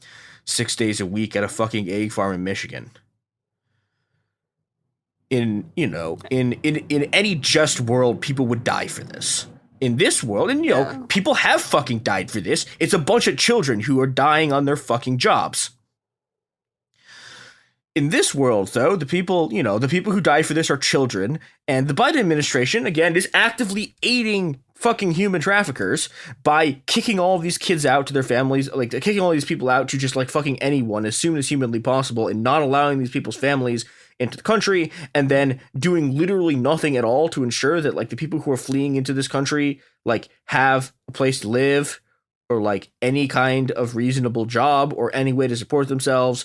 You know, and we could fucking like there are individual people in the US who benefit from this child labor who you could fucking like throw into a box tomorrow, take all of their money, and you could fund this entire program. There are individual people, right? No one will fucking do it. They will let every single one of these kids die before a single billionaire has to fucking spend a single cent taking care of these kids. Meanwhile, the actual child laws that exist in this, that exist in the US are completely useless because regulatory agencies are taking one of two approaches. Either they do nothing, or they spend some time investigating so they can get a cut of the child labor money by issuing a fine to the company. Oh, are you fucking kidding me? It gets worse and worse. It gets worse and worse. And this is the fun part. Merely taking a cut of the child labor money or doing nothing, those might arguably be the best case scenarios because the other thing that happens, and the Washington Post has been talking, did a very good report about this, is the other thing they do is, you know, either they effectively enter the rev share agreement with the contractors who are hiring these fucking human traffickers, or they do raids. And the product of these raids is they put the families of the kids who are doing the child labor in prison or deport them. And then they do nothing about the actual, you know, so a lot of what's happening is this is happening through contractors, right? So they'll find the contractor, the parent company, nothing will fucking happen. And the parents of these kids who also like cannot fucking survive, and in a lot of cases are doing this because literally they do not have enough money to pay rent or buy food for their kids. Those people are getting fucking sent to prison, are the only people, by the way. Again, the only, even though all of these companies are systematically hiring children, they are getting children killed. The only people going to prison are the families of the fucking kids. None of it makes sense. And it makes me, I mean, I can't really recover from any of this episode. And I shouldn't. That is the reality. But I just, I don't know. It doesn't feel like billionaires will ever lose, I guess, capitalism. My analysis of this is that any world that allows this to happen is intolerable and should be burned to the ground. I agree. I agree. I think we're ready for the rapture. And by that, I just mean like the sun exploding into us and everyone dying. Yeah, I'm gonna read a bit more because the horrors never end. Here's in the Washington Post. The Grand Island teens had been hired to scour blood and fat from slippery, quote, kill floors using high-pressure hoses, scalding water, and industrial foams and acids, according to the Labor Department in federal court records. They sanitized electric knives, fat skimmers, and 190-pound saws used to split cow carcasses, according to court records. Some students, and again, when they say students, they're not talking about college students, they're talking about middle and high school students, suffered chemical burns and were so sleep deprived after working their night shift they dozed off in classes, according to a local prosecutor in court records. When asked about the children, like the actual kids who were supposed to be, the ones being saved by the fucking Department of Labor raids, the Department of Labor pulled it's not my department. And we're like, yeah, fuck it. We don't know what happened to these kids. Hope they're okay. Wow. Have fun.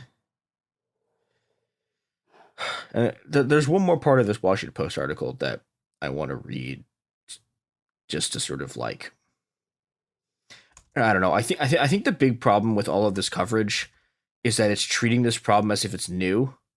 Yeah. This is sort of like a unique product of like, oh, there's a tight labor market in the pandemic. And it's like, no, it's not. Here's from the Washington Post. We have never in my memory found the types of violations that are being found in hazardous occupations, said David Wheel, a professor of social policy and management at Brandeis University, who was a top labor official in the Obama administration. It's outrageous. Now, this is bullshit.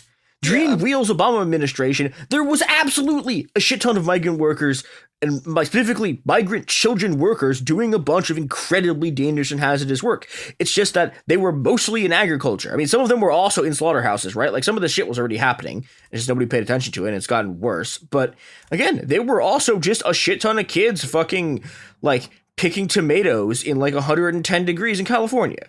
That was always happening. It was always fucking happening. Obama specifically made it worse because one of the things about using immigrant child labor is that you like if you commit a labor violation against one of these against someone who is undocumented and a child, what the fuck are they going to do about it, right? They can't go to the government. If they go to the government, they get deported.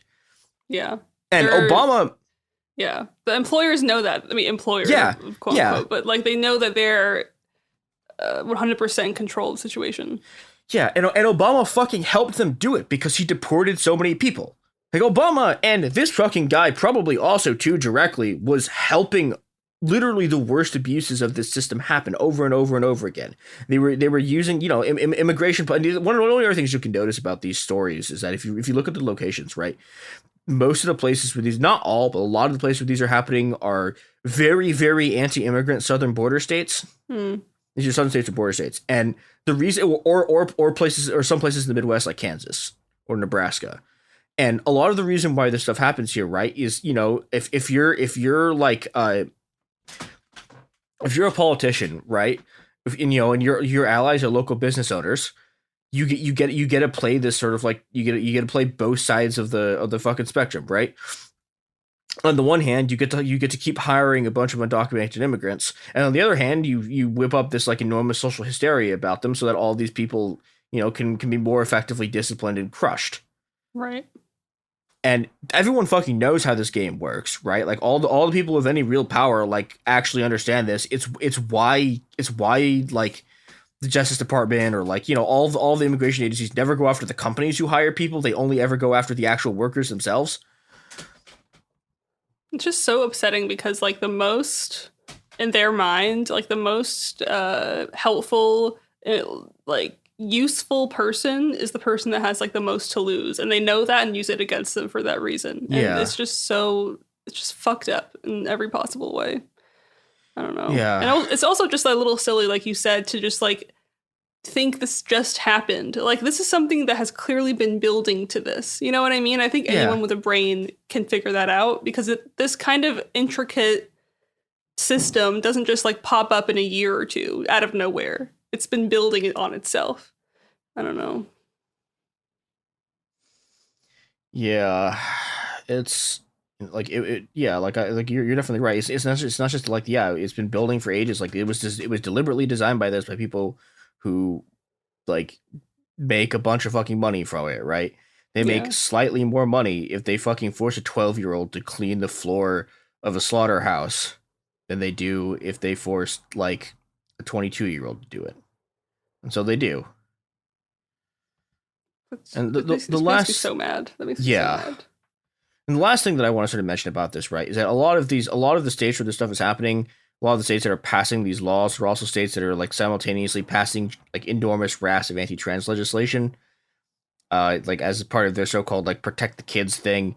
And, you know, you can talk about the hypocrisy of it, right? But I think the important thing to understand here is that protect the kids was always racialized. Like, they don't give a shit about the kids dying of meatpacking plants because they aren't white, right? They're immigrant kids who these freaks want to fucking kill anyways. And if those kids die on the job, nobody gives a shit, right? So it's upsetting also because the majority of these kids, I don't want to say majority, I don't want to speak for anybody, but I feel like these kids also, they need to work in their minds. You know what I mean? Like, they're like, I have no other choice. No one's helping me. This is the only option I have. And it just becomes this like snake eating its own tail bullshit where it's just, I don't know. There's no good out for them because no one's fucking helping them and their family's not there and they need to fucking survive. So it's this thing where it's like they're consenting to it in a sick way, like not because they're consenting to it because they want to, because they need to survive. And the people that are in power know that and take advantage of it. And I don't know, the lack of empathy across the board is just inhumane and disgusting, and I hate that. I don't know. That's all I have, other than a general exhortation that, like, every single part of the system that produces this, the entire border regime, the U.S. labor regime, the sort of family regimes that this stuff relies on, like, all of it needs to fucking go, and we need to do it before another kid gets fucking killed on a factory floor. Yeah. I have a hard time not feeling like it's too big and I'm too helpless and there's nothing to do. But I think stuff, just raising awareness and not pretending this doesn't happen here or just started happening, I think that's a good step in the right direction. I don't know.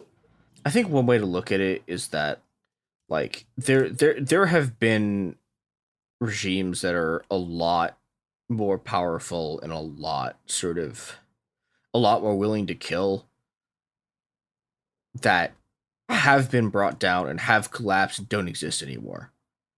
So, you know, as bad as everything looks on any given day, right? Like, people have done this before, they'll do it again. And, you know, at some point they're like, we will hit a point where it's fucking too much. It will cease to be. You're right. And our responsibility is to get everyone to that point. Yeah. I think it takes longer when the, like, insidiousness or the evilness is more subtle, quote unquote. You know what I mean? Like, when it's not so outright in your face, it's almost like it really takes longer to burn out. And we're just in that burning out phase. Yep. Well, glad I joined you for this. Yeah. This is the Make It Happen here. Wage war against the capitalist system and the people who kill children for money. Hey, we'll be back Monday with more episodes every week from now until the heat death of the universe. It Could Happen Here is a production of Cool Zone Media. For more podcasts from Cool Zone Media, visit our website, coolzonemedia.com, or check us out on the iHeartRadio app, Apple Podcasts, or wherever you listen to podcasts. You can find sources for It Could Happen Here updated monthly at coolzonemedia.com/sources. Thanks for listening. Life gets messy. Spills, stains, pet accidents, and kid chaos. But with Anabei, cleaning up is easy. Our sofas are fully machine washable, inside and out, so you never have to stress about messes again. Made with liquid and stain-resistant fabrics, that means fewer stains and more peace of mind. Designed for real life, our sofas feature changeable fabric covers, allowing you to refresh your style anytime. Need flexibility? Our modular design lets you rearrange your sofa effortlessly. Perfect for cozy apartments or spacious homes. Plus, they're earth-friendly and built to last. That's why over 200,000 happy customers have made the switch. Upgrade your space today. Sofas start at just $699. Visit washablesofas.com now and bring home a sofa made for life. That's washablesofas.com. Offers are subject to change and certain restrictions may apply. There's a difference between liking a house and actually getting it. Redfin is built to make up that difference and close the gap between finding and owning the home for you. Redfin agents close twice as many deals as other agents. So when you find a home you love, you're not a step behind when it comes to making an offer. That means less watching great homes disappear and more focus on the one you'll call home. Redfin helps turn saved listings into real addresses. Get started at redfin.com. Own the dream. This is Angela Yee from Way Up with Angela Yee. Y'all, Black Girl Vitamins is completely changing the wellness game for us. You know our bodies don't move the same as we get older, and health becomes even more important. BGV, Black Girl Vitamins, is giving us all the supplements we need to stay healthy. I've seen hundreds of ladies online raving about their tasteless collagen powder that made their joint pain practically disappear. I had to try it myself, and y'all, it is the truth. If your body needs help bouncing back, go ahead and check their products out on blackgirlvitamins.co and get 20% off using code Angela Yee. This is an iHeart podcast. Guaranteed Human.